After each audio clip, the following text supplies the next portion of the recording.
ಹರೇ ಕೃಷ್ಣ. ಓಂ ಅಜ್ಞಾನತಿಮಿರಾಂಧಸ್ಯ ಜ್ಞಾನಾಂಜನಶಲಾಕಯ ಚಕ್ಷುರುನ್ಮಿಲಿತಂ ಮೇನ ತಸ್ಮೈ ಶ್ರೀಗುರವೇ ನಮಃ. ನಮಃ ಓಂ ವಿಷ್ಣುಪಾದಾಯ ಕೃಷ್ಣಪ್ರೇಷ್ಠಾಯ ಭೂತಲೆ ಶ್ರೀಮತೆ ಭಕ್ತಿವೇದಾಂತ ಸ್ವಾಮಿನ್ನಿತಿ ನಾಮಿನೇ. ನಮಸ್ತೆ ಸಾರಸ್ವತೆ ದೇವೇ ಗೌರವಾಣಿ ಪ್ರಚಾರಿಣೆ ನಿರ್ವಿಶೇಷ ಶೂನ್ಯವಾದಿ ಪಾಶ್ಚಾತ್ಯ ದೇಶತಾರಿಣೆ. ಜೈ ಶ್ರೀ ಕೃಷ್ಣ ಚೈತನ್ಯ ಪ್ರಭು ನಿತ್ಯಾನಂದ ಶ್ರೀ ಅದ್ವೈತ ಗದಾಧರ ಶ್ರೀವಾಸಾದಿ ಗೌರ ಭಕ್ತವೃಂದ. ಹರೇ ಕೃಷ್ಣ ಕೃಷ್ಣ ಕೃಷ್ಣ ಹರೇ ಹರೇ, ಹರೇ ರಾಮ ರಾಮ ರಾಮ ಹರೇ ಹರೇ. ಹರೇ ಕೃಷ್ಣ. ಇವತ್ತಿನ ಕ್ಲಾಸಿಗೆ ಎಲ್ರಿಗೂ ಸ್ವಾಗತ. ಇವತ್ತು ನಾವು ಈಶೋಪನಿಷತ್ ಮಂತ್ರ 18, ಇದಕ್ಕೆ ಒಂದೇ ಕ್ಲಾಸ್ ಸಾಕು. ಸೊ ಅದರಿಂದ ಇವತ್ತು ಈಶೋಪನಿಷತ್ ಸೀರೀಸ್ನ ಎಲ್ಲ ಮಂತ್ರಗಳು ಮುಗಿತಾ ಇದೆ. ಶೇರ್ ಮಾಡ್ತೇನೆ.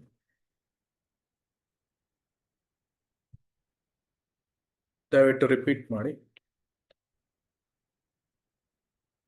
ಅಗ್ನೇನಯ ಸುಪತಾರಾಯೇ ಆಸ್ಮಾನ್, ಅಗ್ನೇನಯ ಸುಪದಾರಾಯ ಆಸ್ಮಾನ್, ವಿಶ್ವಾನಿ ದೇವ ವಯುನಾನಿ ವಿದ್ವಾನ್, ವಿಶ್ವಾನಿ ದೇವಾ ವಯುನಾನಿ ವಿದ್ವಾನ್, ಯುಯೋಧಿ ಅಸ್ಮಾ ಜಹುರಾಣಮೇನೋ, ಯುಯೋಧ್ಯಸ್ಮಜ್ಜುಹುರಾಣಮೇನೋ, ಭೂಯಿಷ್ಠಂ ತೇ ನಾಮ ಉಕ್ತಿಂ ವಿಧೇಮ. ಭೂಯಿಷ್ಠಾಂ ತೇ ನಮ ಉಕ್ತಿಂ ವಿಧೇಮ. ಅನುವಾದ: ಓ ಭಗವಂತ, ಅಗ್ನಿಯಷ್ಟು ಬಲಶಾಲಿಯೇ, ಓ ಸರ್ವಶಕ್ತನೇ, ಈಗ ನಾನು ನಿನಗೆ ಪ್ರಣಾಮ ಮಾಡಿ ನಿನ್ನ ಕಾಲಿಗೆ ಎರಗುತ್ತೇನೆ. ಓ ದೇವನೇ, ನಿನ್ನನ್ನು ತಲುಪಲು ನನಗೆ ಸರಿಯಾದ ದಾರಿ ತೋರು ಮತ್ತು ನಿನಗೆ ನಾನು ಹಿಂದೆ ಮಾಡಿದ್ದೆಲ್ಲ ಗೊತ್ತಿರುವುದರಿಂದ ನನ್ನ ಪಾಪಗಳನ್ನೆಲ್ಲ ತೊಳೆದು ನನ್ನ ಪ್ರಗತಿಗೆ ಅಡ್ಡಿಯಾಗದಂತೆ ಮಾಡು. ಭಾವಾರ್ಥ 2 ಪ್ಯಾರ ಯಾರಾದ್ರೂ ಓದ್ತೀರಾ ದಯವಿಟ್ಟು?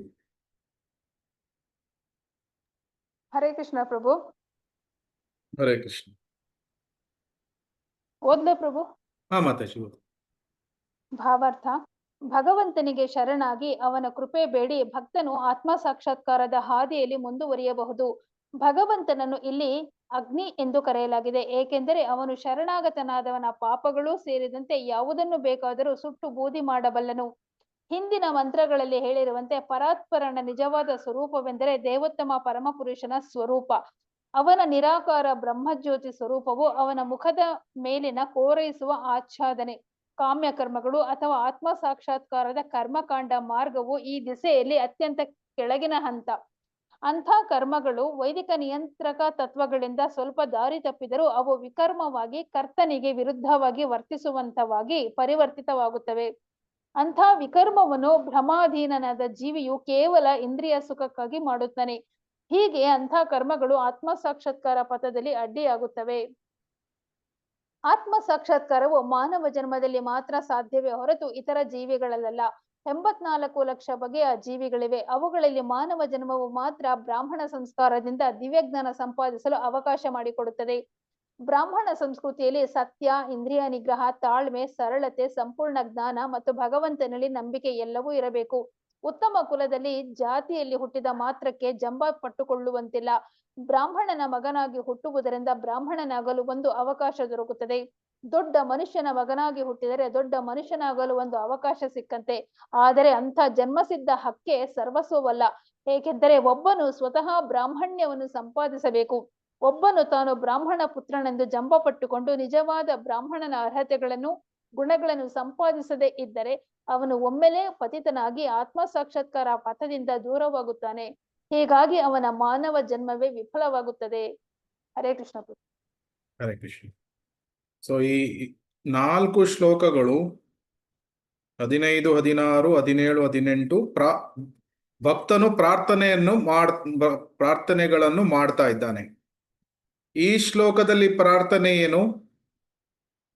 ಓ ಸರ್ವಶಕ್ತನೇ, ನಾನು ನಿನಗೆ ಪ್ರಣಾಮ ಮಾಡಿ ಕಾಲಿಗೆ ಎರಗುತ್ತೇನೆ. ನಾನು ಹಿಂದೆ ಮಾಡಿದ್ದೆಲ್ಲ ಭಕ್ತಿ ಸೇವೆಗಳನ್ನು ನೀನು ಸ್ವೀಕಾರ ಮಾಡಿ ನನ್ನ ಪಾಪಗಳನ್ನೆಲ್ಲ ತೊಳೆದು ನನಗೆ ಪ್ರಗತಿಯನ್ನು ಹೊಂದುವಂತೆ ಸಹಾಯ ಮಾಡು.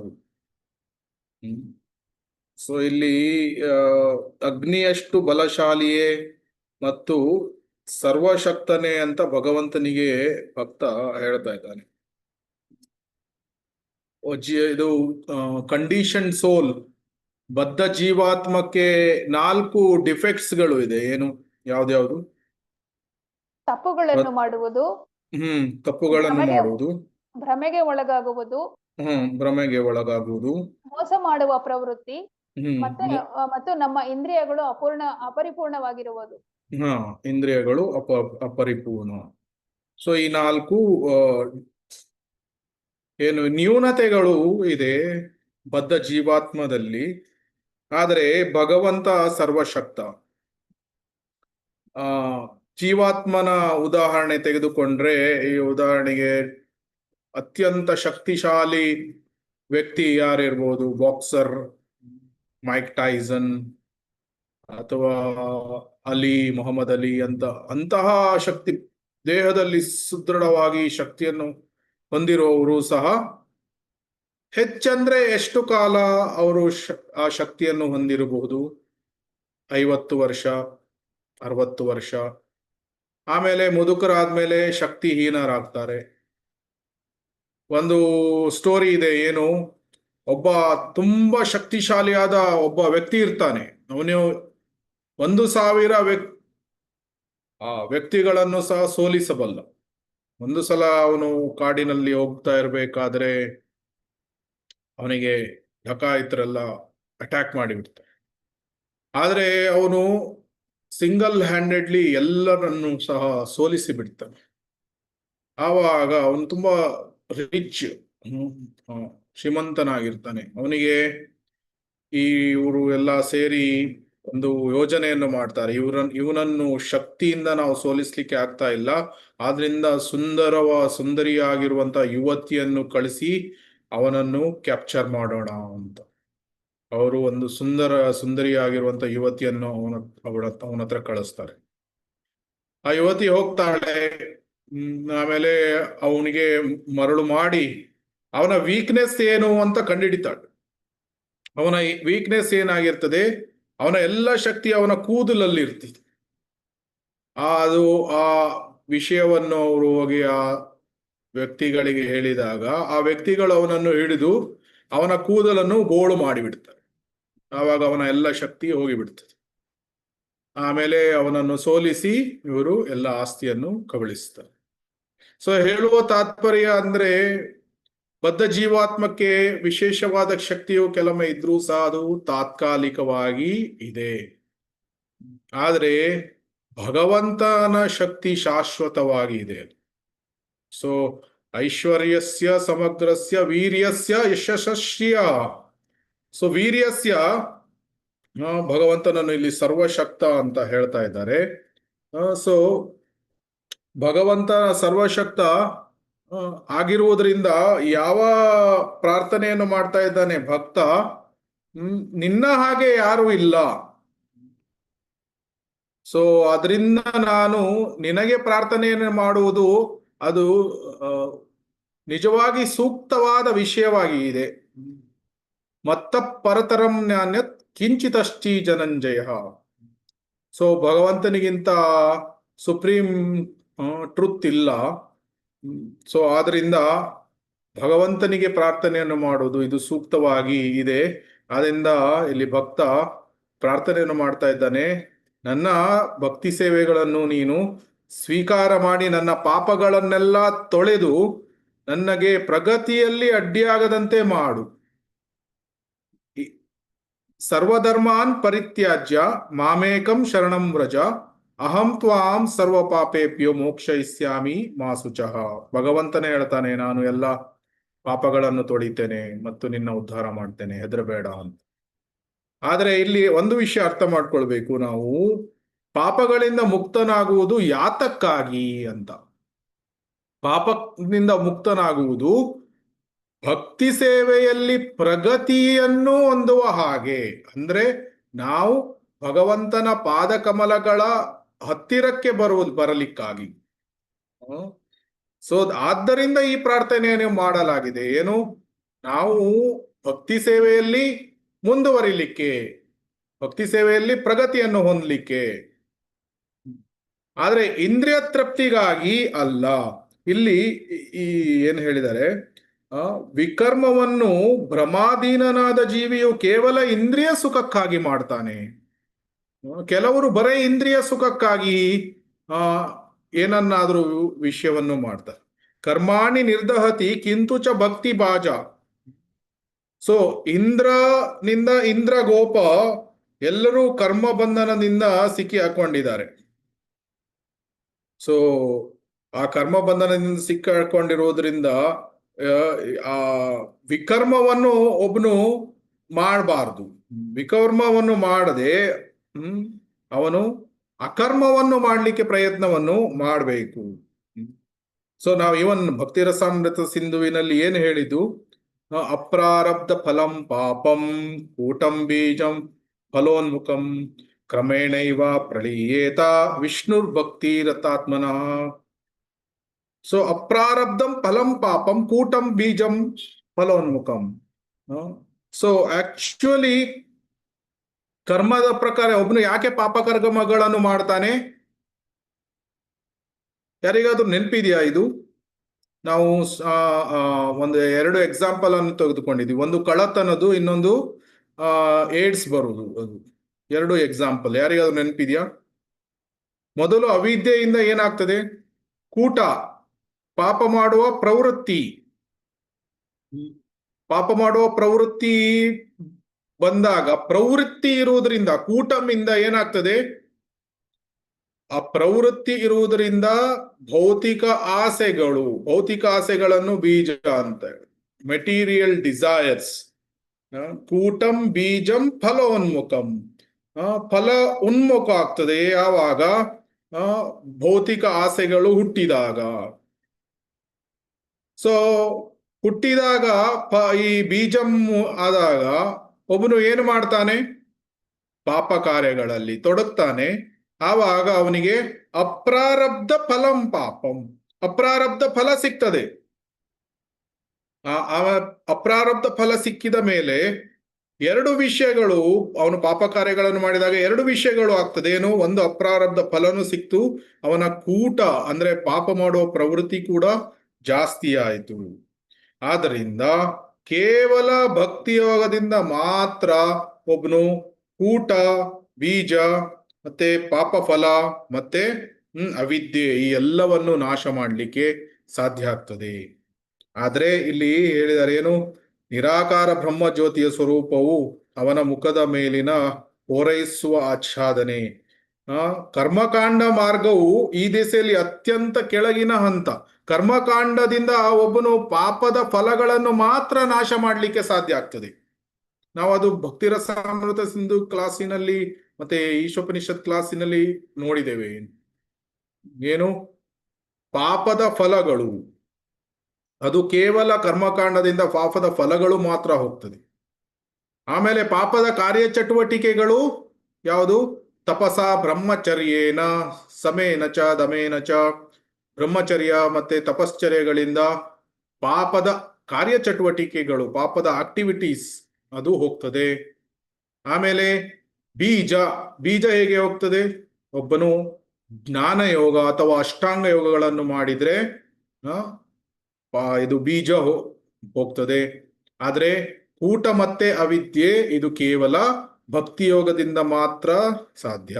ಅದರಿಂದ ಬೆಸ್ಟ್ ಅಂದ್ರೆ ಒಬ್ಬನು ಭಕ್ತಿಯೋಗವನ್ನು ಮಾಡುವುದು. ಆವಾಗ ಅವಿದ್ಯೆನೂ ಹೋಯ್ತು, ಕೂಟ, ಬೀಜ, ಪಾಪದ ಕಾರ್ಯಚಟುವಟಿಕೆಗಳು, ಪಾಪ ಫಲ ಎಲ್ಲವೂ ಭಕ್ತಿಯೋಗದಿಂದ ಸುಟ್ಟು ಬೂದಿಯಾಗ್ತದೆ. ಅದಕ್ಕೆ 4 ವಿಷಯಗಳು ಇದೆ. ನಾವು ಇವನ್ ಭಕ್ತಿ ನೋಡಿದೇನು? ಭಕ್ತಿ ಡೆಸ್ಟ್ರಾಯ್ಸ್ ಸಿನ್ಫುಲ್ ರಿಯಾಕ್ಷನ್ಸ್. ಪಾಪದ ಫಲಗಳನ್ನು ನಾಶ ಮಾಡ್ತದೆ. It burns away sinful desires. ಹೇಗೆ ಒಣ ಹುಲ್ಲು ಬೆಂಕಿ ನೀಡಿದ್ರೆ ಎಲ್ಲ ಸುಟ್ಟು ಬೂದಿ ಆಗ್ತದೆ, ಅದೇ ರೀತಿ ಬೀಜ ಕೂಡ ಭಕ್ತಿ ಯೋಗದಿಂದ ನಾಶ ಆಗ್ತದೆ. ಕೌಂಟರಾಕ್ಟ್ ಸಿನ್ಫುಲ್ ಪ್ರೊಕ್ಲಿವಿಟಿ, ಪಾಪದ ಪ್ರವೃತ್ತಿಯನ್ನು ದೂರ ಮಾಡ್ತದೆ. ಮತ್ತೆ ಅಪ್ರೂಟ್ಸ್ ಇಗ್ನೋರೆನ್ಸ್, ಅವಿದ್ಯೆಯನ್ನು ಬುಡಸಹಿತ ತೆಗೆದು ಭಕ್ತಿಯೋಗ ಎಸಿತದೆ. ಯಾಕಂದ್ರೆ ಭಕ್ತಿಯೋಗವನ್ನು ಅಭ್ಯಾಸ ಮಾಡುವವನಿಗೆ ಅರ್ಥ ಆಗ್ತದೆ ಏನು ಅಂದ್ರೆ, ಜೀವೇರ ಸ್ವರೂಪ್ ಹೋಯ್ ಕೃಷ್ಣೇರ ನಿತ್ಯ ದಾಸ್, ನಾನು ದಾಸ ದಾಸಾನುದಾಸ ಅನ್ನುವ ಆ ವಿದ್ಯೆ ಅಥವಾ ಜ್ಞಾನ ಅವನಿಗೆ ದೊರೆತಾಗ ಆ ವಿದ್ಯೆ ದೂರ ಆಗ್ತದೆ. ಆದ್ರಿಂದ ನಾವು ಭಗವಂತನನ್ನು ಯಾವಾಗ್ಲೂ ಪರ್ಸನಲ್ ಆಗಿ ಟ್ರೀಟ್ ಮಾಡ್ಬೇಕು. ಏನೋ ಭಗವಂತ ನಮ್ಗೆ ಪ್ರಸಾದ ನೀಡಿದ, ಧನ್ಯವಾದಗಳು ಕೃಷ್ಣ, ಥ್ಯಾಂಕ್ ಯು ಕೃಷ್ಣ ಅಂತ ಹೇಳ್ಬೇಕು. ನೀರು ಕುಡಿಬೇಕಾದ್ರೆ ಥ್ಯಾಂಕ್ ಯು ಕೃಷ್ಣ, ನಿನ್ನ ಕೃಪೆಯಿಂದ ನನಗೆ ನೀರು ಕುಡಿಲಿಕ್ಕೆ ಸಿಗ್ತಾ ಇದೆ. ಮತ್ತೆ ಎಲ್ಲ ಸಣ್ಣ ಸಣ್ಣ ವಿಷಯಗಳಿಗೆ ಗ್ರಾಟಿಟ್ಯೂಡ್ ಅಂದ್ರೆ ನಮ್ಮ ಕೃತಜ್ಞತಾ ಭಾವವನ್ನು ಭಗವಂತನಿಗೆ ತೋರಿಸುವುದು, ಭಗವಂತನ ಹತ್ರ ಮಾತನಾಡುವುದು, ವಿಗ್ರಹದ ಮುಂದೆ ಬಂದು ನನಗೆ ಈ ರೀತಿ ಕಷ್ಟ ಇದೆ, ಈ ರೀತಿ ಪರ್ಸನಲ್ ಆಗಿ ನಾವು ಭಗವಂತನನ್ನು ನೋಡ್ಬೇಕು. ಮತ್ತೆ ಅವನ ಹತ್ರ ಆದಷ್ಟು ಮಾತನಾಡ್ಲಿಕ್ಕೆ ನೋಡ್ಬೇಕು. ಆವಾಗ ಭಗವಂತ ರೆಸಿಪ್ರೊಕೇಟ್ ಮಾಡ್ತಾನೆ. ಈಗ ಒಬ್ಬ ಮಗು ತಂದೆ ಆಫೀಸಿಂದ ಬರ್ತಾನೆ, ಮನೆಗೆ ಬರ್ತಾನೆ. ಆವಾಗ ಅವನ ಮಗು ಸಣ್ಣ ಮಗು, ಅವನು 2ನೇ ಕ್ಲಾಸ್ 3ನೇ ಕ್ಲಾಸ್, ಅವನು ಬಂದು ತಂದೆಯ ಇದು ಹೆಗಲ ಮೇಲೆ ಹತ್ತಿತಾನೆ. ಮತ್ತೆ ಹೇಳ್ತಾನೆ ನನಗೆ ದುಡ್ಡು ಬೇಕು ಅಂತ ಕಿಶೆಯಿಂದ 20 ರೂಪಾಯಿ ತೆಗಿತಾನೆ. ಆಮೇಲೆ ನನಗೆ ಕೆಳಗೆ ಇಳಿಸು ಅಂತ. ಆಗ ತಂದೆ ಅವನನ್ನು ಕೆಳಗೆ ಇಳಿಸಿದಾಗ ಅವನು ಓಡಿ ಹೋಗಿ ಮನೆ ಎದುರುಗಡೆ ಇರುವ ಈ ಅಂಗಡಿಯಿಂದ 2 ಟಾಫಿಗಳನ್ನು ತರ್ತಾನೆ, ತಂದು ತಂದೆಗೆ ಕೊಡ್ತಾನೆ. ತಂದೆಗೆ ಕೊಟ್ಟು ಏನ್ ಹೇಳ್ತಾನೆ, ಹ್ಯಾಪಿ ಬರ್ಡೇ, ನೀನ್ ಇವತ್ತು ನಿನ್ನ ಬರ್ತ್ಡೇ ಇರುವುದರಿಂದ ನನ್ನ ಗಿಫ್ಟ್ ಅಂತ ಹೇಳ್ತಾನೆ. ಆವಾಗ ತಂದೆಗೆ ತುಂಬಾ ಖುಷಿ ಆಗ್ತದೆ. ತಂದೆ ಅವನನ್ನು ಅಪ್ಪಿಕೊಂಡು ಬಿಡ್ತಾನೆ. ತಂದೆ ಈ ರೀತಿ ಹೇಳುವುದಿಲ್ಲ ಏನು ಅಂದ್ರೆ, ಓ ಇದೇನ್ ದೊಡ್ಡ ವಿಷಯ, ನನ್ನ ದುಡ್ಡು ನನ್ನದೇ ಕಿಶೆಯಿಂದ ನೀನ್ ದುಡ್ಡು ತಗೊಂಡೋದಿ, ನನ್ನದೇ ದುಡ್ಡಿಂದ ನನಗೆ ಆ ಟಾಫಿಯನ್ನು ತಂದು ಕೊಡ್ತಾ ಇದೆಯಾ, ಇದೇನ್ ದೊಡ್ಡ ವಿಷಯ ಅಂತ ಆ ರೀತಿ ಹೇಳುವುದಿಲ್ಲ. ಅದೇ ರೀತಿ ಭಗವಂತ ಎಲ್ಲ ಭಗವಂತನಿಗೆ ಸೇರಿದ್ದು. ಆದ್ರೆ ಯಾವಾಗ ಭಕ್ತನಾದವನು ಭಗವಂತನಿಗೆ ಪ್ರೀತಿಯಿಂದ ಭೋಗವನ್ನು ಅವನು ಅರ್ಪಣೆ ಮಾಡ್ತಾನೆ, ಭಗವಂತ ಇದು ನಾನು ಇವತ್ತು ನಿನ್ಗೆ ಭೋಗವನ್ನು ಮಾಡಿದ್ದೇನೆ, ಏನು ಗುಲಾಬ್ ಜಾಮೂನ್ ಮಾಡಿದ್ದೇನೆ, ಅಥವಾ ರಸಗುಲ್ಲ, ಅಥವಾ ಹೊಸ ಡಿಶ್ ಏನು ಸಂದೇಶ್, ಈ ರೀತಿ ಸ್ಪೆಷಲ್ ಡಿಶಸ್ ಗಳನ್ನು ಮಾಡಿದ್ದೇನೆ, ದಯವಿಟ್ಟು ನೀನು ಇದನ್ನು ಸ್ವೀಕಾರ ಮಾಡು, ಯು ಎಂಜಾಯ್ ಇಟ್ ಅಂತ ಈ ರೀತಿ ಭಗವಂತನಿಗೆ ಪ್ರಾರ್ಥನೆಗಳನ್ನು ಸಲ್ಲಿಸಿದ್ರೆ ಭಗವಂತನಿಗೆ ತುಂಬಾ ಸಂತೋಷ ಆಗ್ತದೆ. ಭಗವಂತನಿಗೆ ಇದು ಗುಲಾಬ್ ಜಾಮೂನ್ ಅಥವಾ ಸಂದೇಶ್ ಬೇಕು ಅಂತ ಅಲ್ಲ, ಆದ್ರೆ ಆ ಪ್ರೀತಿಯ ಭಾವದಿಂದ ಭಕ್ತ ಯಾವಾಗ ಅದನ್ನು ನೀಡ್ತಾನೆ ಆವಾಗ ಭಗವಂತನಿಗೆ ತುಂಬಾ ಸಂತೋಷ ಆಗ್ತದೆ. ಸೊ ಅದೇ ರೀತಿ ಪ್ರತಿಯೊಂದು ಸಣ್ಣ ಸಣ್ಣ ವಿಷಯಗಳಲ್ಲಿ ನಾವು ಭಗವಂತನ ಹತ್ರ ಮಾತನಾಡಬಹುದು, ಭಗವಂತನ ಹತ್ರ ವೈಯಕ್ತಿಕವಾಗಿ ನಮ್ಮ ಡೀಲಿಂಗ್ಸ್ ಗಳನ್ನು ಮಾಡಬಹುದು. ಎಷ್ಟೊಂದು ಸಲ ನಾವು ಮಾಡ್ತೇವೆ ದೇವಸ್ಥಾನಕ್ಕೆ ಹೋಗ್ಬೇಕಾದ್ರೆ ಬೆಲ್ಲನ್ನು ಹೊಡಿತೇವೆ. ಯಾತಕ್ಕಾಗಿ? ನಾವು ಭಗವಂತನಿಗೆ ಹೇಳುವುದು, ಭಗವಂತ ನಾನು ಬಂದಿದ್ದೇನೆ, ನೋಡು ನಿನ್ನ ಭಕ್ತ ನಾನು ಬಂದಿದ್ದೇನೆ ದೇವಸ್ಥಾನಕ್ಕೆ ಅಂತ. ಸೊ ಈ ರೀತಿ ನಾವು ಬೆಲ್ಲನ್ನು ಹೊಡೆದು ಹೋಗ್ತೇವೆ. ಆಮೇಲೆ ನಮ್ಗೆ ಏನಾದ್ರೂ ಕಷ್ಟ ಇದ್ರೆ ಸಹ ಹೇಳ್ತೇವೆ. ಈ ರೀತಿ ಅಲ್ಲ, ನನಗೆ ಫೈನಾನ್ಸ್ ಪ್ರಾಬ್ಲಮ್ ಇದೆ, ನನಗೆ 10 ಲಕ್ಷ ರೂಪಾಯಿ ಕೊಡಿ, ಈ ರೀತಿ ಬೇಡುವುದಿಲ್ಲ. ನನಗೆ ಫೈನಾನ್ಸ್ ಪ್ರಾಬ್ಲಮ್ ಇದೆ, ಆದ್ರೆ ನಿನಗೆ ಏನು ಇಷ್ಟ ಇದೆ ಅದರ ಪ್ರಕಾರ ನೀನು ನನಗೆ ಸಹಾಯ ಮಾಡು ಭಕ್ತಿ ಸೇವೆಯಲ್ಲಿ ಮುಂದುವರಿಲಿಕ್ಕೆ ಅಂತ ಆ ರೀತಿ ಬೇಡುದು. ಆವಾಗ ಭಗವಂತನ ಕೋರ್ಟಲ್ಲಿ ಬಾಲ್ ಇದೆ, ಅವನು ಏನಂತ ನೋಡ್ತಾನೆ. ಸೊ ಆದ್ರಿಂದ ನಾವು ಭಗವಂತನನ್ನು ಪರ್ಸನಲ್ ವೈಯಕ್ತಿಕವಾಗಿ ನಾವು ನೋಡ್ಬೇಕು. ಸೊ ಇದು ಕೂಟಂ ಬೀಜಂ ಫಲೋನ್ಮುಖಂ, ಅದರಲ್ಲಿ ನಾವು ನೋಡಿದ್ವಿ ಏನಂದ್ರೆ, ಪಾಪದ ಪ್ರವೃತ್ತಿ ಇದ್ರೆ ಒಬ್ನು ಪದೇ ಪದೇ ಪಾಪಗಳನ್ನು ಮಾಡ್ತಾ ಇರ್ತಾನೆ. ಅದಕ್ಕೆ ಪರೀಕ್ಷಿತ್ ಮಹಾರಾಜ ಕೇಳ್ತಾನೇನು, ಮನ್ಯೇ ಕುಂಜರ ಶೌಚವತ್ ಹಾತಿಕಾ ಸ್ನಾನ್, ಏನು ಆನೆ ನದಿಯಲ್ಲಿ ಹೋಗಿ ಸ್ನಾನ ಮಾಡಿ ಆಮೇಲೆ ಸ್ನಾನ ಮಾಡಿ ಬಂದು ಮತ್ತೆ ಮಣ್ಣನ್ನು ಎರಚಿಕೊಳ್ತದೆ. ಸೊ ಆದ್ರೆ ಪ್ರವೃತ್ತಿ ಇದ್ದಾಗ ಒಬ್ನು ಪದೇ ಪದೇ ಪಾಪಗಳನ್ನು ಮಾಡ್ತಾ ಇರ್ತಾನೆ. ಅಜಾಮಿಲ ಏನು ಮಾಡಿದ, ಒಂದು ದೃಶ್ಯ ನೋಡಿದ ಅವನು, ಆಮೇಲೆ ಅವನಿಗೆ ತುಂಬಾ ಪತನವನ್ನು ಅವನು ಹೊಂದಿದ. ಆದ್ರೆ ಕೊನೆಗೆ 12 ವರ್ಷ ಅವನು ಹರಿದ್ವಾರಕ್ಕೆ ಹೋಗಿ ಭಕ್ತಿ ಸೇವೆಯನ್ನು ಮಾಡಿದ್ದು, ಅವನ ಎಲ್ಲ ಅವಿದ್ಯೆ, ಕೂಟ, ಬೀಜ ಎಲ್ಲ ಒಂದು ನಾಶ ಆಗಿ ಅವನಿಗೆ ವೈಕುಂಠ ಪ್ಲೇನ್ ಬಂತು. ಆಮೇಲೆ ಅವನು ವೈಕುಂಠಕ್ಕೆ ಹೋಗ್ತಾನೆ. ಸೊ ಅದರಿಂದ ಭಕ್ತಿಯೋಗ ಅಷ್ಟು ಪವರ್ಫುಲ್ ಆಗಿ ಇದೆ. ಆದ್ರೆ ಕರ್ಮಕಾಂಡಗಳಲ್ಲಿ ಮತ್ತೆ ಜ್ಞಾನಕಾಂಡಗಳಲ್ಲಿ ಎಷ್ಟೊಂದು ರಿಸ್ಕ್ ಇದೆ. ಪ್ರಾಚೀನ ಪರಿಷತ್ ಎಷ್ಟೊಂದು ಕರ್ಮಕಾಂಡೀಯ ಯೋಗ ಯಜ್ಞ ಯಾಗಾದಿಗಳನ್ನು ಮಾಡ್ತಾ ಇದ್ದ. ಯಜ್ಞ ಯಾಗಾದಿಗಳನ್ನು ಮಾಡಬೇಕಾದ್ರೆ ಅನಿಮಲ್ ಸ್ಯಾಕ್ರಿಫೈಸ್ ಕೊಡ್ತಾರೆ, ಮೃಗಗಳನ್ನು. ಆವಾಗ ಆ ಯಜ್ಞ ಸರಿಯಾಗಿ ಆಗಿದ್ರೆ ಆ ಮೃಗಕ್ಕೆ ಮನುಷ್ಯ ಜನ್ಮ ಸಿಗ್ತದೆ.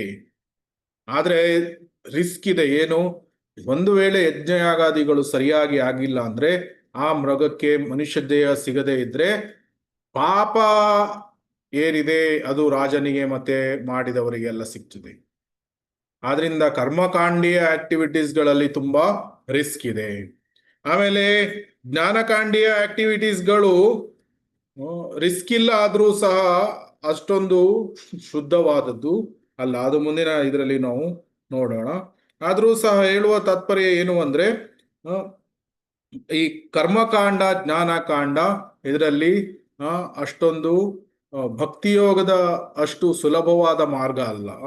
ಮತ್ತೆ ಅದರಲ್ಲಿ ತುಂಬಾ ರಿಸ್ಕ್ಗಳು ಇನ್ವಾಲ್ವ್ ಆಗಿ ಇದೆ. ಸೊ ಮುಂದಿನ 2 ಪ್ಯಾರಾಗ್ರಾಫ್ ಓದಿ ದಯವಿಟ್ಟು.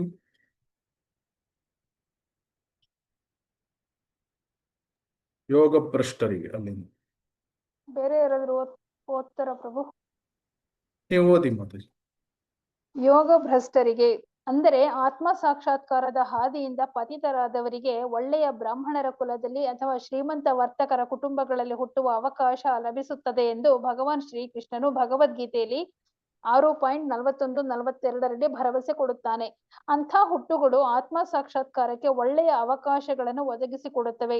ಈ ಅವಕಾಶಗಳನ್ನು ಭ್ರಮೆಗೊಳಗಾಗಿ ದುರುಪಯೋಗ ಪಡಿಸಿಕೊಂಡರೆ ಭಗವಂತನು ದಯಪಾಲಿಸಿದ ಮಾನವ ಜನ್ಮದ ಸದಾವಕಾಶವನ್ನು ಕಳೆದುಕೊಂಡಂತಾಗುತ್ತದೆ. ನಿಯಂತ್ರಕ ತತ್ವಗಳು ಹೇಗಿರುತ್ತವೆ ಎಂದರೆ, ಅವನ್ನು ಯಾರು ಅನುಸರಿಸುತ್ತಾರೋ ಅವರು ಕಾಮ್ಯ ಕರ್ಮಗಳ ನೆಲೆಯಿಂದ ದಿವ್ಯಜ್ಞಾನದ ಉನ್ನತ ನೆಲೆಗೆ ಹೋಗುತ್ತಾರೆ. ಅನೇಕ ಜನ್ಮಗಳ ತರುವಾಯ ದಿವ್ಯಜ್ಞಾನದ ನೆಲೆಯನ್ನು ತಲುಪಿದ ನಂತರ ಒಬ್ಬನು ಭಗವಂತನಿಗೆ ಶರಣಾದಾಗ ಅವನು ಪರಿಪೂರ್ಣನಾಗುತ್ತಾನೆ. ಇದು ಸಾಧಾರಣವಾದ ಮಾರ್ಗ. ಆದರೆ ಒಬ್ಬನು ಈ ಶ್ಲೋಕದಲ್ಲಿ ಹೇಳಿರುವಂತೆ ಆರಂಭದಲ್ಲೇ ಶರಣಾಗತನಾದರೆ ಕೇವಲ ಭಕ್ತಿ ಭಾವವನ್ನು ಸ್ವೀಕರಿಸುವುದರಿಂದ ಎಲ್ಲ ಹಂತಗಳನ್ನು ಒಮ್ಮೆಲೆ ದಾಟಿ ಬಿಡುತ್ತಾನೆ. ಭಗವದ್ಗೀತೆಯಲ್ಲಿ ಹೇಳಿರುವಂತೆ 18.66ರಲ್ಲಿ ಭಗವಂತನು ಹಾಗೆ ಶರಣಾದವನ ಕೈ ಹಿಡಿದು ಅವನನ್ನು ಪಾಪಗಳಿಂದ ಮುಕ್ತನನ್ನಾಗಿ ಮಾಡುತ್ತಾನೆ. ಕರ್ಮಕಾಂಡೀಯ ಚಟುವಟಿಕೆಗಳಿಂದ ಅನೇಕ ಪಾಪಗಳು ಬರುತ್ತವೆ.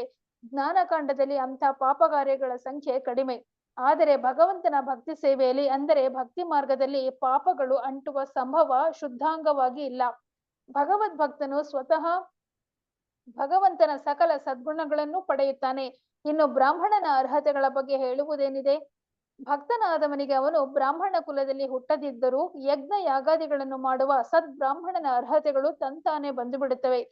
ಭಗವಂತನ ಮಹಿಮಾತಿಶಯ ಅಂಥದು. ಅವನು ಬ್ರಾಹ್ಮಣ ಕುಲದಲ್ಲಿ ಹುಟ್ಟಿದವನನ್ನು ಶೊಪಚನನ್ನಾಗಿ ಕೀಳು ಜಾತಿಯವನನ್ನಾಗಿ ಮಾಡಬಲ್ಲನು ಮತ್ತು ಕೀಳು ಜಾತಿಯ ಶೊಪಚವನ್ನು ಭಕ್ತಿಯ ಸೇವೆಯ ಬಲದಿಂದಲೇ ಉತ್ತಮ ಬ್ರಾಹ್ಮಣನನ್ನಾಗಿ ಮಾಡಬಲ್ಲನು. ಸರ್ವಶಕ್ತನ ಹರೇ ಕೃಷ್ಣ. ಹರೇ ಹರೇ ಕೃಷ್ಣ. ಕೃಷ್ಣ ಪ್ರಭು. ಧನ್ಯವಾದಗಳು. ಇಲ್ಲಿ ಶೀಲ ಪ್ರಭುಪಾದರು ಏನು ಹೇಳ್ತಾರೆ, ನಿಜವಾದ ಬ್ರಾಹ್ಮಣ ಅಂದ್ರೆ ಏನು ಅಂತ. ಬರೇ ಕುಲದಲ್ಲಿ ಹುಟ್ಟಿದ್ರೆ ಬ್ರಾಹ್ಮಣನಾಗುವುದು ಇಲ್ಲ, ಅರ್ಹತೆಗಳು ಬೇಕು. ಅದಕ್ಕೆ ಉದಾಹರಣೆ ಏನು ಕೊಡ್ತಾರೆ? ಉದಾಹರಣೆ, ಡಾಕ್ಟರ್ನ ಮಗ ಅವನು ಆಟೋಮ್ಯಾಟಿಕಲಿ ಡಾಕ್ಟರ್ ಆಗುವುದಿಲ್ಲ.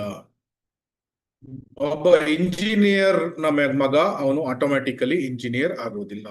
ಅವನು ಆ ಅರ್ಹತೆಗಳನ್ನು ಪಡೆದಾಗ ಮಾತ್ರ ಅವನು ಇಂಜಿನಿಯರ್ ಅಥವಾ ಡಾಕ್ಟರ್ ಆಗ್ತಾನೆ. ಅದೇ ರೀತಿ ಒಬ್ಬನು ಬ್ರಾಹ್ಮಣ ಕುಲದಲ್ಲಿ ಹುಟ್ಟಿದ ಮಾತ್ರಕ್ಕೆ ಅವನು ಆ ಅರ್ಹತೆಗಳನ್ನು ಹೊಂದದೇ ಇದ್ರೆ ಅವನು ಬ್ರಾಹ್ಮಣನೆನಿಸಿಕೊಳ್ಳುವುದಿಲ್ಲ. ಅದಕ್ಕೆ ಶ್ರೀಲ ಪ್ರಭುಪಾದರು ಈ ವಿಷಯದಲ್ಲಿ ತುಂಬಾ ಸ್ಟ್ರಿಕ್ಟ್ ಆಗಿ ಹೇಳ್ತಾರೆ. ಆದರೆ ಹೆಚ್ಚಿನ ಭಾರತೀಯ ಬ್ರಾಹ್ಮಣರು ಅದನ್ನು ಅವರು ಒಪ್ಪುತ್ತಾ ಇರಲಿಲ್ಲ. ಆದರೆ ಒಬ್ರು IIT ಕಾಲೇಜಿಗೆ ಒಬ್ನು ಹೋಗಿರ್ತಾನೆ. ಅಲ್ಲಿ IIT ಕಾಲೇಜಿಗೆ ಒಬ್ಬ ಇಸ್ಕಾನ್ ಭಕ್ತರು, ಅವನು ಇಸ್ಕಾನ್ ಭಕ್ತ ಸಹ ಅವನು ಪ್ರಸಾದವನ್ನು ಸ್ವೀಕಾರ ಮಾಡ್ತಾ ಇರ್ತಾರೆ. ಆವಾಗ ಈ ಬ್ರಾಹ್ಮಣ ಕುಲದಲ್ಲಿರುವಂತ ಅವನು ಸ್ಟೂಡೆಂಟ್ ಅವನು ಏನ್ ಹೇಳ್ತಾನೆ, ಆರ್ ಯು ಎ ಬ್ರಾಹ್ಮಣ್ ಅಂತ ಆ ಇಸ್ಕಾನ್ ಭಕ್ತನಿಗೆ ಕೇಳ್ತಾನೆ. ಆವಾಗ ಅವನು ಹೌದು ಅಂತ ಹೇಳ್ತಾನೆ. ಆಮೇಲೆ ನಾನು ಸಹ ಬ್ರಾಹ್ಮಣ್, ನೋಡು ನನ್ನ ಹತ್ರ ಥ್ರೆಡ್ ಇದೆ ಅಂತ ಹೇಳಿ ಥ್ರೆಡ್ ಅನ್ನು ತೋರಿಸ್ತಾನೆ. ಆದ್ರೆ ಅವನ ಕೈಯಲ್ಲಿ ಏನಿರ್ತದೆ, ಮಾಂಸ ಇರ್ತದೆ, ಮಾಂಸವನ್ನು ತಿಂತಾ ಇರ್ತಾನೆ. ಸೊ ಇಲ್ಲಿ ಹೇಳುವ ತಾತ್ಪರ್ಯ ಅಂದ್ರೆ, ಬ್ರಾಹ್ಮಣ ಕುಲದಲ್ಲಿ ಹುಟ್ಟಿದಾಗ ಅಂತಹ ಅವಕಾಶಗಳು ಆ ವ್ಯಕ್ತಿಗೆ ಆಟೋಮ್ಯಾಟಿಕಲಿ ಸಿಗ್ತದೆ. ಆದರೆ ಅವನು ಆ ಅವಕಾಶವನ್ನು ಸದುಪಯೋಗ ಪಡಿಸ್ಕೊಳ್ಬೇಕು. ಆ ಅರ್ಹತೆಗಳನ್ನು ಅವನು ಪಡ್ಕೊಳ್ಬೇಕು, ಬ್ರಾಹ್ಮಣನ ಅರ್ಹತೆಗಳನ್ನು ಪಡ್ಕೊಳ್ಬೇಕು. ಹಿಂದಿನ ಕಾಲದಲ್ಲಿ ಸುಮಾರು 150, 200, 300 ಅಥವಾ ಹಿಂದಿನ ಕಾಲಗಳಲ್ಲಿ ಏನಾಗ್ತಾ ಇತ್ತು, ಬ್ರಾಹ್ಮಣ ಕುಲದಲ್ಲಿ ಬ್ರಾಹ್ಮಣ ಹುಡುಗ ಇದ್ರೆ ಬ್ರಾಹ್ಮಣ ಹುಡುಗಿಗೆ ಮದುವೆ ಆಗ್ತಾ ಇತ್ತು. ಇಬ್ರು ಸಹ ಬ್ರಾಹ್ಮಣಿಕಲ್ ಅಭ್ಯಾಸಗಳನ್ನು ಮಾಡ್ತಾ ಇದ್ರು. ಅವರಾಗ ಹುಟ್ಟುವ ಮಗ ಕೂಡ ಅವನಿಗೆ ಎಲ್ಲ ಸಂಸ್ಕಾರಗಳು ಸಿಗ್ತಾ ಇತ್ತು, ಷೋಡಶ ಸಂಸ್ಕಾರಗಳು. ಮತ್ತೆ ಅವನು ಸಹ ಗುರುಕುಲಕ್ಕೆ ಹೋಗಿ ಅವನು ಸಹ ಹೆಚ್ಚು ಕಡಿಮೆ ಬ್ರಾಹ್ಮಣ ಅರ್ಹತೆಗಳನ್ನು ಹೊಂದಿ ಆ ರೀತಿ ಅವನು ಸಹ ಅರ್ಹತೆಯ ಮೂಲಕ ಬ್ರಾಹ್ಮಣನಾಗ್ತಾ ಇದ್ದ. ಆದ್ರೆ ಕಾಲಕ್ರಮೇಣ ಏನಾಯ್ತು, ಇಂಟರ್ ಕಾಸ್ಟ್ ಮ್ಯಾರೇಜ್, ಬ್ರಾಹ್ಮಣ ಕ್ಷತ್ರಿಯ, ಬ್ರಾಹ್ಮಣ ಶೂದ್ರ ಅಥವಾ ಕ್ಷತ್ರಿಯ ಬ್ರಾಹ್ಮಣ, ಈ ರೀತಿ ಬೇರೆ ಬೇರೆ ಇಂಟರ್ಮಿಂಗ್ಲಿಂಗ್ ಆಯ್ತು. ಸೊ ಆವಾಗ ಅರ್ಹತೆಗಳು ಸಹ ಇಲ್ಲದೆ ಇರಬಹುದು. ಸೊ ಈ ರೀತಿಯ ಮಿಕ್ಸ್ಚರ್ ಆಫ್ ಸೊಸೈಟಿ ಆಯ್ತು. ಆದ್ರಿಂದ ಇಲ್ಲಿ ಶೀಲ ಪ್ರಭುಪಾದರು ಏನು ಹೇಳ್ತಾರಂದ್ರೆ, ಬ್ರಾಹ್ಮಣನ ಅರ್ಹತೆಗಳನ್ನು ಪಡೆಯಬೇಕು ಮತ್ತು ಗುಣಗಳನ್ನು ಪಡೆಯಬೇಕು. ಏನು, ಸತ್ಯ, ಶೌಚ ಅಂದ್ರೆ ಕ್ಲೀನ್ಲಿನೆಸ್, ಆಮೇಲೆ ತಪಶ್ಚರ್ಯ, ಸಮ ದಮ, ಆತ್ಮ ಸಂಯಮ, ಸ್ವಾಧ್ಯಾಯ, ಆಮೇಲೆ ಬ್ರಹ್ಮಚರ್ಯ. ಸೊ ಜನ್ಮನಾ ಜಾಯತೆ ಶೂದ್ರ, ಸಂಸ್ಕಾರಾತ್ ಭವೇತ್ ದ್ವಿಜಃ, ವೇದ ಪಾಠಾತ್ ಭವೇತ್ ವಿಪ್ರ, ಬ್ರಹ್ಮಜಾನಾತಿ ಇತಿ ಬ್ರಾಹ್ಮಣ. ಸೊ ಕಲಿಯುಗದಲ್ಲಿ ಜನ್ಮನ ಜಾಯತೆ ಶೂದ್ರ, ಏನಾಗತ್ತೆ, ಜನ್ಮದಿಂದನೇ ಶೂದ್ರನಾಗಿ ಒಬ್ಬನು ಹುಟ್ಟಿರ್ತಾನೆ. ಯಾವಾಗ ಅವನಿಗೆ ಸಂಸ್ಕಾರಗಳು ಸಿಗ್ತದೆ, ಏನು ಬೇರೆ ಬೇರೆ ಸಂಸ್ಕಾರಗಳು ಇದೆ. ಇದು ಕೇಶಮುಂಡನ ಸಂಸ್ಕಾರ, ಅನ್ನಪ್ರಾಶನ, ಆಮೇಲೆ ಅದು ಗರ್ಭಧನ ಸಂಸ್ಕಾರದಿಂದನೇ ಆರಂಭ ಆಗ್ತದೆ. ಸೊ 16 ಸಂಸ್ಕಾರಗಳು. ಸೊ ನಿಜವಾಗಿ ಹೆಚ್ಚಿನ ಇದು ಉಪನಯನ ಸಂಸ್ಕಾರ. ಸೊ ಆವಾಗ ಒಬ್ನು ದ್ವಿಜ ಆಗ್ತಾನೆ. ಆಮೇಲೆ ಏನು, ನೆಕ್ಸ್ಟ್ ವೇದ ಪಾಠಗಳನ್ನು ಕಲಿತು ವೇದ ಪಾಠ ಭವೇತ್ ವಿಪ್ರ. ಆಮೇಲೆ ಯಾವಾಗ ನಿಜವಾದ ಬ್ರಹ್ಮನ್, ಪರಮಾತ್ಮ ಭಗವಾನ್ ಇವನ ಬಗ್ಗೆ ತಿಳಿದುಕೊಳ್ತಾನೆ, ಆವಾಗ ಬ್ರಹ್ಮಜಾನಾತಿ ಇತಿ ಬ್ರಾಹ್ಮಣ, ಆವಾಗ ಬ್ರಾಹ್ಮಣ ಅನ್ನಿಸ್ಕೊಳ್ತಾನೆ. ಆದ್ರೆ ಕುಲದಲ್ಲಿ ಹುಟ್ಟಿ ಅದನ್ನು ಮಿಸ್ಯೂಸ್ ಮಾಡಿಕೊಂಡ್ರೆ, ಅಂದ್ರೆ ಮಾಂಸಗಳನ್ನು ತಿನ್ನುವುದು ಅಥವಾ ಬೇರೆ ಮದ್ಯಪಾನಗಳನ್ನು ಸ್ವೀಕಾರ ಮಾಡುವುದು, ಈ ರೀತಿ ಮಾಡಿದ್ರೆ ಅರ್ಹತೆಗಳನ್ನು ಕಳೆದುಕೊಳ್ತಾನೆ. ಆದ್ರೆ ಅವನಿಗೆ ಅವಕಾಶಗಳು ಜಾಸ್ತಿ ಇದೆ. ಅವಕಾಶಗಳು ಬ್ರಾಹ್ಮಣ ಕುಲದಲ್ಲಿ ಹುಟ್ಟಿದ್ರೆ ಅವನಿಗೆ ಆ ಫೆಸಿಲಿಟೀಸ್ ಅದು ಜಾಸ್ತಿ ಇದೆ. ಆದ್ರಿಂದ ಅಂಥವನು ಇದು ಮನುಷ್ಯ ಜನ್ಮವನ್ನು ಸಾರ್ಥಕ ಪಡಿಸ್ಕೊಳ್ಬೇಕು.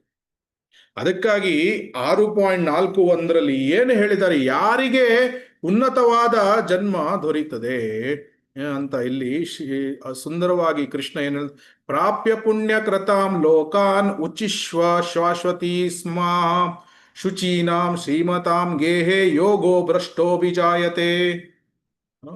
ಯಾರು ಬ್ರಾಹ್ಮಣ ಕುಲದಲ್ಲಿ ಹುಟ್ಟುತ್ತಾರೆ, ಹಿಂದಿನ ಜನ್ಮದಲ್ಲಿ ಸ್ವಲ್ಪ ಭಕ್ತಿ ಸೇವೆಗಳನ್ನು ಮಾಡಿದ್ದಾರೆ, ಸ್ವಲ್ಪ ಭಕ್ತಿ ಸೇವೆಗಳನ್ನು ಮಾಡಿ ಯೋಗ ಭ್ರಷ್ಟೋ ವಿಜಾಯತೆ, ಯೋಗ ಭ್ರಷ್ಟ ಆಗಿಬಿಟ್ಟ. ಅಂದ್ರೆ ಭಕ್ತಿ ಸೇವೆಯಲ್ಲಿ ಅದನ್ನು ಕಂಪ್ಲೀಟ್ ಆಗಿ ಮುಗಿಸ್ಲಿಕ್ಕೆ ಆಗ್ಲಿಲ್ಲ, ತುಂಬಾ ಭೌತಿಕ ಆಸೆಗಳು ಉಳಿದಿತ್ತು. ಆವಾಗ ಏನಾಗ್ತದೆ, ಅವನು he will go to the ಸ್ವರ್ಗಲೋಕ. ಸ್ವರ್ಗಲೋಕಕ್ಕೆ ಹೋಗಿ ಅಲ್ಲಿ ಮಿಲಿಯಗಟ್ಟಲೆ ವರ್ಷ ಅಲ್ಲಿ ಅಪ್ಸರೆಯರ ಜೊತೆ ನಂದನಂದನ ಗಾರ್ಡನ್ ಅಲ್ಲಿ ತನ್ನ ಭೌತಿಕ ಆಸೆಗಳನ್ನು ಮುಗಿಸಿ ಮತ್ತೆ ಎಲ್ಲಿ ಹುಟ್ತಾನೆ, ಶುಚೀನಾಂ ಶ್ರೀಮತಾಂ ಗೇಹೆ, ಶ್ರೀಮಂತ ಕುಟುಂಬದಲ್ಲಿ ಅಥವಾ ಬ್ರಾಹ್ಮಣ ಕುಟುಂಬದಲ್ಲಿ ಹುಟ್ಟುತ್ತಾನೆ. ಆಮೇಲೆ ಏನ್ ಮಾಡ್ತಾನೆ, ಎಲ್ಲಿ ತನ್ನ ಭಕ್ತಿ ಸೇವೆಯನ್ನು ನಿಲ್ಲಿಸಿದ್ದ ಹಿಂದಿನ ಜನ್ಮದಲ್ಲಿ ಅಲ್ಲಿಂದ ಮುಂದುವರಿಸ್ಕೊಂಡು ಹೋಗ್ತಾನೆ. ಅವನಿಗೆ ಒಂದೊಂದು ಫೆಸಿಲಿಟಿ, ಆ ಅವಕಾಶವನ್ನು ಭಗವಂತ ನೀಡ್ತಾನೆ. ಆದ್ರೆ ಆ ಅವಕಾಶವನ್ನು ಆ ಜೀವಾತ್ಮ ಉಪಯೋಗ ಮಾಡಿಕೊಂಡು ಆ ಭಕ್ತಿ ಸೇವೆಯಲ್ಲಿ ಮುಂದುವರಿಬೇಕು. ಮುಂದುವರಿಯುವಂತ ಅವಕಾಶ ಇದೆ. ಉದಾಹರಣೆಗೆ ಬ್ರಾಹ್ಮಣ ಕುಟುಂಬದಲ್ಲಿ ಸಾಲಿಗ್ರಾಮ ಪೂಜೆ ಇರ್ಬೋದು, ವಿಷ್ಣುವಿಗೆ ನೈವೇದ್ಯವನ್ನು ಮಾಡ್ತಾರೆ, ಮತ್ತೆ ಮಂಗಲಾರತಿ, ಬೇರೆ ಬೇರೆ ಆರತಿ, ಭಗವದ್ಗೀತೆಯನ್ನು ಓದುವುದು, ವೇದ ಪಾಠ ಪಠಣಗಳು ಆಗ್ತಾ ಇರ್ತದೆ. ಇಂಥ ಅವಕಾಶಗಳನ್ನು ಉಪಯೋಗಿಸಬೇಕು. ಆವಾಗ ಏನಾಗ್ತದೆ, ಅವನು ಮುಂದೆ ಆ ಭಕ್ತಿ ಸೇವೆಯನ್ನು ಎಲ್ಲಿ ನಿಲ್ಲಿಸಿದ್ದ ಅಲ್ಲಿಂದ ಅವನು ಪ್ರಗತಿಯನ್ನು ಹೊಂದುತ್ತಾನೆ. ಅದು ಯಾರು ಕೇವಲ ಸ್ವಲ್ಪವೇ ಭಕ್ತಿ ಸೇವೆಯನ್ನು ಮಾಡಿ ಅವನು ಮೃತ್ಯುವನ್ನು ಹೊಂದಿದ್ರೆ ಅವನಿಗೆ ಈ ರೀತಿಯ ಡೆಸ್ಟಿನೇಷನ್. ಆದ್ರೆ ಭಕ್ತಿ ಸೇವೆಯಲ್ಲಿ ತುಂಬಾ ಮುಂದುವರೆದವನಿಗೆ ಏನಾಗ್ತದೆ, ಅಥವಾ ಯೋಗಿ ನಾಮೇವ ಕುಲೇ ಭವತಿ ಧೀಮತಾಂ ಏತದ್ಧಿ ದುರ್ಲಭತರಂ ಲೋಕೆ ಜನ್ಮ ಯದಿ ಈದೃಶಂ.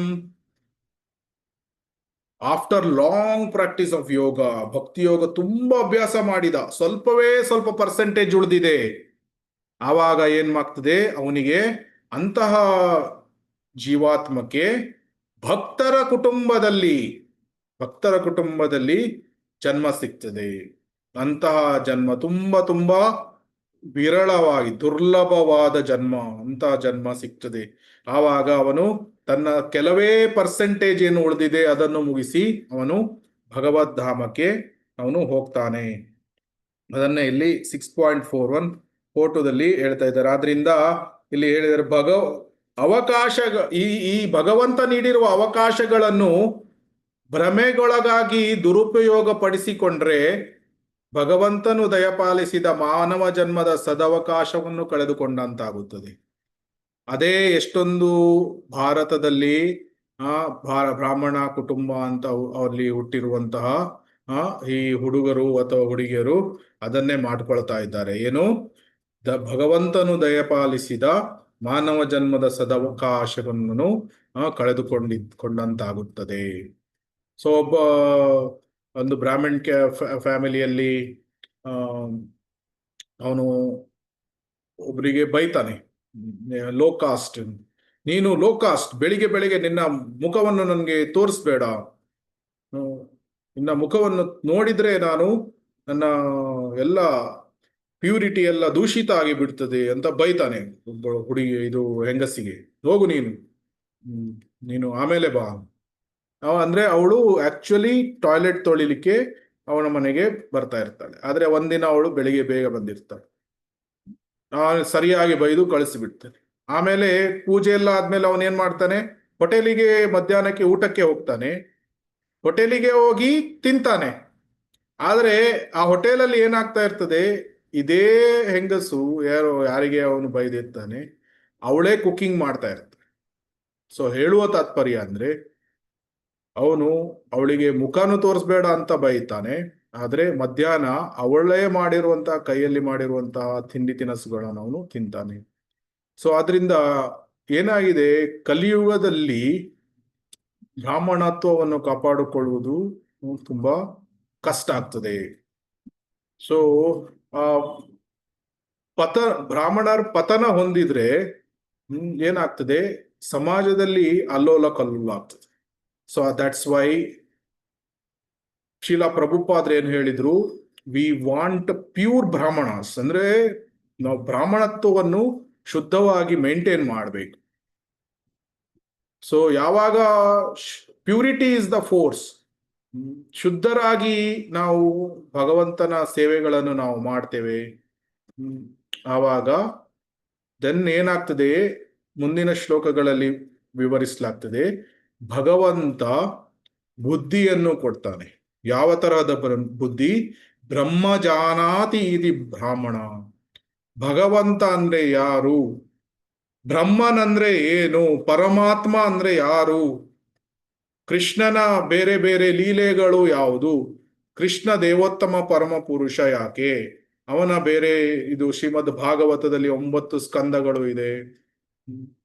ಅದನ್ನೆಲ್ಲ ಓದಿ ಒಬ್ಬನು ನಿಜವಾಗಿ ಭಗವಾನ್ ಅಂದ್ರೆ ಯಾರು, ಭಗವಂತ ಅಂದ್ರೆ ಯಾರು ಅದನ್ನು ಅರ್ಥ ಮಾಡ್ಕೊಂಡಾಗ ಅವನು ಕ್ಷತ್ರಿಯ, ವೈಶ್ಯ ಮತ್ತೆ ಶೂದ್ರರಿಗೆ ಮಾರ್ಗದರ್ಶನವನ್ನು ಅವನು ಮಾಡಬಹುದು. ಸೊ ಅದನ್ನೇ ನಿಜವಾಗಿ ಇಲ್ಲಿ ಏನು ಹೇಳಿದ್ದಾರೆ, ಭಕ್ತಿ ಸೇವೆಯ ಬಲದಿಂದಲೇ ಉತ್ತಮ ಬ್ರಾಹ್ಮಣನನ್ನಾಗಿ ಒಬ್ಬನನ್ನು ಮಾಡಬಹುದು. ಭಕ್ತಿ ಸೇವೆಯ ಬಲ ಬೇಕು, ಆವಾಗ ಒಬ್ಬನು ಉತ್ತಮ ಬ್ರಾಹ್ಮಣನಾಗ್ತಾನೆ. ಮುಂದಿನ 2 ಶ್ಲೋಕ ಓದಿ. ಸರ್ವಶಕ್ತನಾದ ಭಗವಂತನು ಎಲ್ಲರ ಹೃದಯದೊಳಗೂ ನೆಲೆಸಿರುವುದರಿಂದ ಅವನು ತನ್ನ ನಿಜವಾದ ಭಕ್ತರಿಗೆ ಸನ್ಮಾರ್ಗದಲ್ಲಿ ನಡೆಯುವ ಬಗ್ಗೆ ನಿರ್ದೇಶನಗಳನ್ನು ಕೊಡಬಲ್ಲನು. ಅಂಥ ನಿರ್ದೇಶನಗಳನ್ನು ವಿಶೇಷವಾಗಿ ಭಕ್ತರಿಗೆ ಅವರು ಬೇರೆಯದನ್ನು ಬಯಸಿದರೂ ಕೊಡಲಾಗುವುದು. ಇತರರ ಬಗ್ಗೆ ಹೇಳುವುದಾದರೆ, ಭಗವಂತನು ಕರ್ತೃವಿನ ಜವಾಬ್ದಾರಿಯ ಮೇಲೆ ಅವನಿಗೆ ತನ್ನ ಅನುಮತಿ ನೀಡುತ್ತಾನೆ. ಆದರೆ ಭಕ್ತನಿಗಾದರೋ ಅವನು ತಪ್ಪಾಗಿ ನಡೆದುಕೊಳ್ಳುವಂತೆ ಭಗವಂತನು ನಿರ್ದೇಶನಗಳನ್ನು ಕೊಡುತ್ತಾನೆ. ಶ್ರೀಮದ್ ಭಾಗವತದಲ್ಲಿ ಹೀಗೆ ಹೇಳಿದೆ, ಸ್ವಪಾದ ಮೂಲಂ ಭಜತಃ ಪ್ರಿಯಸ್ಯ ತ್ಯಕ್ತಾನ್ಯಭಾವಸ್ಯ ಹರಿಃ ಪರೇಶಃ ವಿಕರ್ಮ ಯಚ್ಚೋತ್ಪತಿತಂ ಕಥಂಚಿತ್ ಧುನೋತಿ ಸರ್ವಂ ಹೃದಯ ಸನ್ನಿವಿಷ್ಟಃ. ಭಗವಂತನು ತನ್ನ ಭಕ್ತರ ಬಗ್ಗೆ ಎಷ್ಟು ಕರುಣೆ ತೋರುವನೆಂದರೆ, ಭಕ್ತನು ಕೆಲವು ವೇಳೆ ವಿಕರ್ಮಕ್ಕೆ, ವೈದಿಕ ವಿಧಿಗಳಿಗೆ ವಿರುದ್ಧವಾದ ಕರ್ಮಗಳಿಗೆ ಸಿಕ್ಕಿ ಹಾಕಿಕೊಂಡರೂ ಭಗವಂತನು ಕೂಡಲೇ ಆ ಭಕ್ತನ ಹೃದಯದ ಒಳಗಿನ ದೋಷಗಳನ್ನು, ಕಲ್ಮಶಗಳನ್ನು ಸರಿಪಡಿಸುತ್ತಾನೆ. ಭಕ್ತರು ಭಗವಂತನಿಗೆ ತುಂಬಾ ಪ್ರಿಯರಾದ್ದರಿಂದ ಅವನು ಅವರ ಬಗ್ಗೆ ಹೇಗೆ ನಡೆದುಕೊಳ್ಳುತ್ತಾನೆ. 11.5.42. ಈ ಮಂತ್ರದಲ್ಲಿ ಭಕ್ತನು ತನ್ನ ಹೃದಯದ ಒಳಗಿಂದ ತನ್ನನ್ನು ಸರಿಪಡಿಸಬೇಕೆಂದು ಭಗವಂತನನ್ನು ಕೇಳಿಕೊಳ್ಳುತ್ತಾನೆ. ತಪ್ಪು ಮಾಡುವುದು ಮನುಷ್ಯನ ಸ್ವಭಾವ. ಬದ್ಧಾತ್ಮನು ಅನೇಕ ವೇಳೆ ತಪ್ಪುಗಳನ್ನು ಮಾಡುವ ಸಂಭವವಿರುತ್ತದೆ. ಅರಿಯದೆ ಮಾಡಿದ ಅಂಥ ಪಾಪಗಳ ವಿರುದ್ಧ ಪ್ರಾಯಶ್ಚಿತ್ತ ಮಾಡಿಕೊಳ್ಳುವ ಏಕೈಕ ಮಾರ್ಗವೆಂದರೆ ಭಗವಂತನ ಪಾದಾರವಿಂದಗಳಿಗೆ ತನ್ನನ್ನು ಒಪ್ಪಿಸಿಕೊಂಡು ಅವನ ಮಾರ್ಗದರ್ಶನ ಕೋರುವುದು.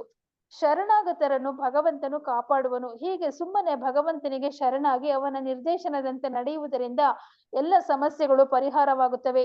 ಅಂಥ ನಿರ್ದೇಶನಗಳನ್ನು ಪ್ರಾಮಾಣಿಕ ಭಕ್ತನಿಗೆ 2 ಬಗೆಯಲ್ಲಿ ಕೊಡಲಾಗುವುದು. ಒಂದು ಬಗೆ ಎಂದರೆ ಸಾಧು ಸಂತರು, ವೇದಶಾಸ್ತ್ರಗಳು ಮತ್ತು ಗುರುಗಳ ಮೂಲಕ. ಇನ್ನೊಂದು ಬಗೆ ಎಂದರೆ ಪ್ರತಿಯೊಬ್ಬರ ಹೃದಯದೊಳಗೂ ಇರುವ ಭಗವಂತನೇ ಸ್ವತಃ ನೀಡುವುದು. ಹೀಗೆ ಭಕ್ತನು ಎಲ್ಲಾ ವಿಧದಲ್ಲೂ ರಕ್ಷಿತನಾಗಿದ್ದಾನೆ. ಹರೇ ಕೃಷ್ಣ. ಹರೇ ಕೃಷ್ಣ. ಸೊ ಇಲ್ಲಿ ಏನು ಹೇಳಿದ್ದಾರೆ, ಭಗವಂತನು ಎಲ್ಲರ ಹೃದಯದಲ್ಲಿ ನೆಲೆಸಿದ್ದಾನೆ. ಈಶ್ವರಂ ಸರ್ವಭೂತಾನಾಂ ಹೃದಯೇ ಅರ್ಜುನ ತಿಷ್ಠತಿ. ಸೊ ನಾನು ಎಲ್ಲರ ಹೃದಯದಲ್ಲಿ ಇದ್ದೇನೆ ಪರಮಾತ್ಮನಾಗಿ. ಸೊ ಪರಮಾತ್ಮನಾಗಿ ಹೃದಯದಲ್ಲಿ ಇರುವುದರಿಂದ ಎಲ್ಲರಿಗೂ ಮಾರ್ಗದರ್ಶನಗಳನ್ನು ನೀಡ್ತಾನೆ. ಯಾವ ರೀತಿಯ ಮಾರ್ಗದರ್ಶನ? ಭಕ್ತರಿಗೆ ಸನ್ಮಾರ್ಗದಲ್ಲಿ ನಡೆಯುವ ಬಗ್ಗೆ ಮತ್ತು ಭಗವದ್ಧಾಮಕ್ಕೆ ಬರಲಿಕ್ಕೆ ಬೇಕಾದಂತಹ ಬುದ್ಧಿಗಳನ್ನು ಸಹ ಅವನು ನೀಡ್ತಾನೆ. ತೇಷಾಂ ಸತತ ಯುಕ್ತಾನಾಂ ಭಜತಾಂ ಪ್ರೀತಿಪೂರ್ವಕಂ ದದಾಮಿ ಬುದ್ಧಿಯೋಗಂ ತಂ ತೇನ ಮಾಂ ವಿಪಯಾಂತಿ ತೇ. So I give the knowledge, understanding by which he can come to me. Come to me ಅಂದ್ರೆ ವೈಕುಂಠಧಾಮಕ್ಕೆ ಬರಲಿಕ್ಕೆ ಯಾವ ರೀತಿಯ ಬುದ್ಧಿ ಬೇಕು ಅದನ್ನು ನಾನು ಹೃದಯದೊಳಗಿಂದ ಅವನಿಗೆ ನಾನು ನೀಡ್ತೇನೆ ಅಂತ ಇಲ್ಲಿ ಹೇಳಿದ್ದಾರೆ. ಇಲ್ಲಿ ಭಾಗವತಮಲ್ಲೂ ಏನು ಹೇಳಿದ್ದಾರೆ? ದುನೋತಿ ಸರ್ವಂ ಹೃದಿಸನ್ನಿವಿಷ್ಟ. ಈ ಎಲ್ಲ ನಮ್ಮ ಹೃದಯದಲ್ಲಿರುವಂತಹ ದೋಷಗಳನ್ನು ಕಲ್ಮಶಗಳನ್ನು ಸರಿಪಡಿಸುತ್ತಾನೆ ಅಂತ ಕೊಟ್ಟಿದ್ದಾರೆ ಇಲ್ಲಿ ಶ್ರೀಮದ್ ಭಾಗವತಂ 11ನೇ ಸ್ಕಂದ 5ನೇ ಅಧ್ಯಾಯ 42ನೇ ಶ್ಲೋಕ. ಆದ್ರೆ ಅದು ಹೇಗೆ ಸಾಧ್ಯ ಆಗ್ತದೆ? ದೋಷಗಳನ್ನು ಕಲ್ಮಶಗಳನ್ನು ಹೇಗೆ ಅವನು ದೂರ ಮಾಡ್ತಾನೆ? ಯಾವಾಗ ನಾವು ಕೃಷ್ಣ ಕಥೆಗಳನ್ನು ಕೇಳ್ತೇವೆ. ಶೃಣ್ವತಾಂ ಸ್ವಕಥ ಕೃಷ್ಣ ಪುಣ್ಯ ಶ್ರವಣ ಕೀರ್ತನ ತದಂತಸ್ತೋಯಿ ಅಭದ್ರಾಣಿ ವಿಧುನೋತಿ ಸೂರತ್ ಸತಾಂ. ಯಾವಾಗ ನಾವು ಭಾಗವತವನ್ನು ಕೃಷ್ಣ ಕಥೆಯನ್ನು ನಿತ್ಯ ಕೇಳ್ತೇವೆ, ಏನು ನಷ್ಟಪ್ರಾಯೇಶ್ವ ಭದ್ರೇಶ ನಿತ್ಯಂ ಭಾಗವತ ಸೇವಯ. ಯಾವಾಗ ನಾವು ಇದನ್ನು ನಿತ್ಯವಾಗಿ ಕೇಳ್ತೇವೆ ಆವಾಗ ಭಗವಂತನಿಗೆ ಸಂತೋಷ ಆಗಿ ಸ್ವಪಾದ ಮೂಲಂ ಭಜತ ಪ್ರಿಯಸ್ಯ, ಅವನಿಗೆ ಭಜತಃ ಯಾರು ಭಜನೆಗಳನ್ನು ಮಾಡ್ತಾರೆ ಭಗವಂತನ ಬಗ್ಗೆ ಅವರು ಭಗವಂತನಿಗೆ ತುಂಬಾ ಪ್ರಿಯರು. ಸೊ ಶ್ರವಣಂ ಕೀರ್ತನಂ ವಿಷ್ಣು ಸ್ಮರಣಂ, ಈ ನವವಿಧ ಭಕ್ತಿಯನ್ನು ಮಾಡುವಂತಹ ಭಕ್ತನಿಗೆ ಭಗವಂತನು ಅವನು ಸಂತೋಷನಾಗಿ ಹೃದಯದೊಳಗಿನ ದೋಷಗಳನ್ನು ಕಲ್ಮಶಗಳನ್ನು ದೂರಪಡಿಸ್ತಾನೆ. ಆವಾಗ ಹೃದಯ ಸ್ವಚ್ಛ ಆಗ್ತದೆ. ಆವಾಗ ಹೃದಯ ಸ್ವಚ್ಛ ಆದಾಗ ನಾನು ಯಾರು ಅಂತ ಸರಿಯಾಗಿ ನಾನು ಕಾಣ್ಲಿಕ್ಕೆ ಆಗ್ತದೆ. ಈಗ ನಾನು ಏನು ಆಲೋಚನೆ ಮಾಡ್ತಾ ಇದ್ದೇನೆ, ನನ್ನ ಮನಸ್ಸು ದೂಷಿತವಾಗಿರುವುದರಿಂದ ನಾನು ಈ ಭೌತಿಕ ದೇಹ ಅಂತ ನಾನು ಆಲೋಚನೆ ಮಾಡ್ತೇನೆ. ನಾನು ಈ ಭೌತಿಕ ದೇಹ ಮತ್ತೆ ನನ್ನ ಈ ದೇಹಕ್ಕೆ ಸಂಬಂಧಪಟ್ಟವರು, ನನ್ನ ಹೆಂಡತಿ, ನನ್ನ ಮಕ್ಕಳು, ನನ್ನ ಆಸ್ತಿ, ನನ್ನ ದೇಶ, ನಾನು ಇಂಡಿಯನ್, ನಾನು ಪಾಕಿಸ್ತಾನಿ, ನಾನು ಬ್ರಾಹ್ಮಣ, ನಾನು ಸ್ತ್ರೀ, ನಾನು ಪುರುಷ, ಈ ಎಲ್ಲ ಐಡೆಂಟಿಫಿಕೇಶನ್ಸ್ಗಳು ಬರ್ತದೆ. ಯಾತಕ್ಕಾಗಿ ಅಂದ್ರೆ ನಾನು ಈ ದೇಹ ಅಂತ ನನ್ನನ್ನು ಭಾವಿಸ್ಕೊಳ್ತಾ ಇದ್ದೇನೆ. ಅದು ಯಾಕೆ ಅಂದ್ರೆ ನನ್ನ ಹೃದಯ ಈಗ ದೂಷಿತವಾಗಿ ಇದೆ, ತುಂಬಾ ಕಲ್ಮಶಗಳು ತುಂಬಿದೆ ಹೃದಯದ ಒಳಗೆ. ಆದ್ರೆ ಯಾವಾಗ ತದಾ ರಜಸ್ತಮೋ ಭಾವ ಕಾಮಲೋಭಾದಯಶ್ಚಯೇ ಚೇತ ಏತೈರ್ ಅನಾವಿದ್ಧಂ ಸ್ಥಿತಂ ಸತ್ವೇ ಪ್ರಸೀದತಿ. ಯಾವಾಗ ಸತ್ವೇ ಪ್ರಸೀದತಿ, ಸತ್ವಗುಣ ಯಾವಾಗ ಎಸ್ಟಾಬ್ಲಿಷ್ ಆಗ್ತದೆ ಮತ್ತು ತದಾ ರಜಸ್ತಮೋ ಭಾವ, ರಜ ಮತ್ತು ತಮೋ ಭಾವಗಳು ದೂರ ಆಗ್ತದೆ.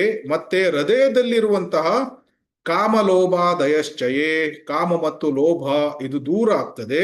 ಆವಾಗ ಏನಾಗ್ತದೆ? ಚೇತ ಐತರ್ ಅನಾವಿದ್ಧಂ, ಚಿತ್ತ ಶುದ್ಧ ಆಗ್ತದೆ. ಚಿತ್ತ ಶುದ್ಧ ಆದಾಗ ಒಬ್ಬನು ತನ್ನನ್ನು ತಾನು ನೋಡ್ಬಹುದು. ಸತ್ವಗುಣದಲ್ಲಿ ಬಂದಾಗ ತನ್ನನ್ನು ತಾನು ನೋಡಬಹುದು, ನಾನು ಕೃಷ್ಣನ ನಿತ್ಯ ದಾಸ ಅಂತ ಅದು ನೋಡ್ಲಿಕ್ಕೆ ಸಾಧ್ಯ ಆಗ್ತದೆ. ಯಾವಾಗ ಅವನು ನೋಡ್ತಾನೆ ನಾನು ಕೃಷ್ಣನ ನಿತ್ಯ ದಾಸ ಅಂತ. ಸೊ ಆವಾಗ ಏನಾಗ್ತದೆ? ಏವಂ ಪ್ರಸನ್ನ ಮನಸೋ ಭಗವದ್ಭಕ್ತಿ ಯೋಗದ.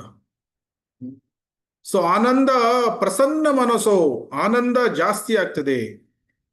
ಯಾಕಂದ್ರೆ ಕೃಷ್ಣ ಸರ್ವಾಕರ್ಷಕ. ಸೊ ಕೃಷ್ಣನ ಗುಣಗಳು, ಅವನ ರೂಪ, ಅದರ ಜ್ಞಾನ ಜಾಸ್ತಿ ಆದ ಹಾಗೆ ಒಬ್ಬನು ಆನಂದಾಂಬುದಿವರ್ಧನಂ ಪ್ರತಿಪದಂ ಪೂರ್ಣ ಅಮೃತ ಸ್ವಾದನಂ ಸರ್ವಾತ್ಮ ಸ್ನಪನಂ ಪರಂ ವಿಜಯತೆ ಶ್ರೀಕೃಷ್ಣ ಸಂಕೀರ್ತನಂ. ಆನಂದ ಹೃದಯದಲ್ಲಿ ಜಾಸ್ತಿ ಆಗ್ತಾ ಹೋಗ್ತದೆ. ಯಾಕಂದ್ರೆ ಅವನಿಗೆ ಗೊತ್ತಾಗ್ತದೆ ನಾನು ಈ ಭೌತಿಕ ದೇಹ ಅಲ್ಲ, ಇದು ತಾತ್ಕಾಲಿಕ. ನಾನು ತಾತ್ಕಾಲಿಕವಾಗಿ ಭಾರತೀಯ, ನಾನು ತಾತ್ಕಾಲಿಕವಾಗಿ ಸ್ತ್ರೀ, ನಾನು ತಾತ್ಕಾಲಿಕವಾಗಿ ಪುರುಷ, ಆದ್ರೆ ನಾನು ನಿಜವಾಗಿ ಕೃಷ್ಣನ ನಿತ್ಯ ದಾಸ. ನನಗೆ ವೈಕುಂಠದಲ್ಲಿ ಗೋಲೋಕಧಾಮದಲ್ಲಿ ನನ್ನ ನಿತ್ಯವಾದ ಒಂದು ಆಧ್ಯಾತ್ಮಿಕ ದೇಹ ಇದೆ ಅಂತ ಅದು ಅವನಿಗೆ ಗೊತ್ತಾದಾಗ ಆನಂದಾಂಬುದಿ ವರ್ಧನಂ, ಆವಾಗ ಆನಂದ ಜಾಸ್ತಿ ಆಗ್ತಾ ಹೋಗ್ತದೆ. ಅದು ಹೇಗೆ ಸಾಧ್ಯ ಅಂತ ಇಲ್ಲಿ ಏನು ಹೇಳಿದ್ದಾರೆ, ಅದು ಗೊತ್ತಾಗುವುದು ಎರಡು ಬಗೆಯಲ್ಲಿ. ಒಂದು ಬಗೆ ಅಂದ್ರೆ ಸಾಧು ಸಂತ ವೇದಶಾಸ್ತ್ರ ಮತ್ತು ಗುರುಗಳ ಮೂಲಕ. ಗುರು, ಸಾಧು, ಶಾಸ್ತ್ರ, ಇದು ಒಂದು ಮಾರ್ಗ. ಎರಡನೆಯದು ಒಳಗಡೆಯಿಂದ ಭಗವಂತನೇ ಸ್ವತಃ ನೀಡ್ತಾನೆ ಪರಮಾತ್ಮನಾಗಿ. ಸೊ ಆವಾಗ ಏನಾಗ್ತದೆ, ಆ, ಭಗವಂತನ ಬಗ್ಗೆ ಜ್ಞಾನ ಜಾಸ್ತಿ ಆಗ್ತಾ ಹೋಗ್ತದೆ. ಕೃಷ್ಣನ ಗುಣಗಳು, ಕೃಷ್ಣನ ಲೀಲೆಗಳು ಗೊತ್ತಾಗ್ತಾ ಹೋದ ಹಾಗೆ ಏನು ದಿವ್ಯ ಜ್ಞಾನ ಹೃದಯ ಪ್ರಕಾಶಿತೋ, ಹೃದಯದಲ್ಲಿ ದಿವ್ಯ ಜ್ಞಾನ ಪ್ರಕಾಶಿತವಾಗ್ತದೆ. ಸೊ ಆವಾಗ ಎಲ್ಲ ಸ್ಪಷ್ಟವಾಗಿ ಕಾಣ್ತದೆ. ಮಾಯಾ ಅಂದ್ರೆ ಏನು, ನಿಜವಾಗಿ ಮಾಯಾ ಅಂದ್ರೆ ಏನು, ನಿಜವಾದ ರಿಯಾಲಿಟಿ ಏನು. ಆದ್ರೆ ನಾನು ಈಗ ಮಾಯಾ ದೇವಿಯ ಕೈಯಲ್ಲಿ ನಾನು ವಶನಾಗಿ ಬಿಟ್ಟಿದ್ದೇನೆ ಮತ್ತು ಕಾಮ, ಲೋಭ ಇದಕ್ಕೆ ಒಳಗಾಗಿ ಬಿಟ್ಟಿದ್ದೇನೆ. ಮುಂದಿನ 2 ಪ್ಯಾರಾಗ್ರಾಫ್ಗಳನ್ನು ಓದಿ. ಸಿಮಿಲರ್ ಸೇಮ್ ಇದೆ, ಇದಕ್ಕೆ ಸಂಬಂಧಪಟ್ಟಂತೆ ಅದೇ ಮುಂದುವರ್ಕೊಂಡು ಹೋಗ್ತಿದೆ. ಮುಂದಿನ 2 ಪ್ಯಾರಾಗ್ರಾಫ್. ವೈದಿಕ ಜ್ಞಾನವು ದಿವ್ಯವಾದುದು, ಅದನ್ನು ಲೌಕಿಕ ಶಿಕ್ಷಣ ವಿಧಾನಗಳಿಂದ ಅರಿಯಲಾಗದು. ಒಬ್ಬನು ವೇದ ಮಂತ್ರಗಳ ಅರ್ಥವನ್ನು ಭಗವತ್ ಕೃಪೆಯಿಂದ ಗುರುವಿನ ಮೂಲಕ ಅರಿಯಬಹುದು. ಒಬ್ಬನಿಗೆ ಸದ್ಗುರುವಿನ ಆಶ್ರಯ ದೊರೆತರೆ ಅವನ ಮೇಲೆ ಭಗವಂತನ ಕೃಪೆ ಇದೆ ಎಂದು ತಿಳಿಯಬೇಕು. ಭಗವಂತನು ಭಕ್ತನಿಗೆ ಆಧ್ಯಾತ್ಮಿಕ ಗುರುವಾಗಿ ಕಾಣಿಸಿಕೊಳ್ಳುತ್ತಾನೆ. ಹೀಗಾಗಿ ವೈದಿಕ ವಿಧಿಗಳು, ಗುರುಗಳು, ಅಂತರಂಗ ಎಲ್ಲರೂ ಭಕ್ತನಿಗೆ ಸಂಪೂರ್ಣ ಮಾರ್ಗದರ್ಶನ ನೀಡುತ್ತಾರೆ. ಆದ್ದರಿಂದ ಭಕ್ತನು ಮತ್ತೆ ಮಾಯೆಗೆ ಬೀಳುವ ಸಂಭವವೇ ಇಲ್ಲ. ಹೀಗೆ ಎಲ್ಲ ಕಡೆಯಿಂದಲೂ ರಕ್ಷಿಸಲ್ಪಟ್ಟ ಭಕ್ತನು ಪರಿಪೂರ್ಣತೆಯ ಅಂತಿಮ ಹಂತವನ್ನು ತಲುಪುವುದರಲ್ಲಿ ಸಂಶಯವೇ ಇಲ್ಲ. ಈ ಇಡೀ ಪ್ರಕ್ರಿಯೆಯನ್ನು ಈ ಶ್ಲೋಕದಲ್ಲಿ ಸೂಕ್ಷ್ಮವಾಗಿ ಹೇಳಿದೆ. ಶ್ರೀಮದ್ ಭಾಗವತವು 1.2.17 ಮತ್ತು 17ರಿಂದ 20ರವರೆಗೆ ಇದನ್ನು ಮತ್ತಷ್ಟು ವಿಸ್ತಾರವಾಗಿ ಹೇಳುತ್ತದೆ. ಭಗವಂತನು ಮಹಿಮಾತಿಶಯಗಳನ್ನು ಕೇಳುವುದು ಮತ್ತು ಹಾಡುವುದೇ ಭಕ್ತಿ ಕಾರ್ಯಗಳು. ಪ್ರತಿಯೊಬ್ಬರೂ ಶ್ರವಣ ಮತ್ತು ಸ್ತೋತ್ರ ಪಠಣ ಮಾಡಬೇಕೆಂದು ಭಗವಂತನು ಅಪೇಕ್ಷಿಸುತ್ತಾನೆ, ಏಕೆಂದರೆ ಅವನು ಸಕಲ ಜೀವಿಗಳ ಹಿತಚಿಂತಕ. ಭಗವಂತನ ಮಹಿಮಾತಿಶಯಗಳನ್ನು ಕೇಳಿ ಹಾಡುವುದರಿಂದ ಒಬ್ಬನ ಮನಸ್ಸು ಕಶ್ಮಲಗಳಿಂದ ದೂರವಾಗಿ ಅವನ ಭಕ್ತಿಯು ಭಗವಂತನ ಮೇಲೆ ನೆಡುತ್ತದೆ. ಈ ಹಂತದಲ್ಲಿ ಭಕ್ತನು ಬ್ರಾಹ್ಮಣನ ಗುಣಗಳನ್ನು ಪಡೆದು ತಮೋಗುಣ, ರಜೋಗುಣಗಳು ಸಂಪೂರ್ಣವಾಗಿ ನಾಶವಾಗುತ್ತವೆ. ಭಕ್ತಿ ಸೇವೆಯಿಂದ ಭಕ್ತನಿಗೆ ಜ್ಞಾನೋದಯ ಉಂಟಾಗಿ ಭಗವಂತನನ್ನು ಸೇರುವ ಮಾರ್ಗ ಅವನಿಗೆ ತಿಳಿಯುತ್ತದೆ.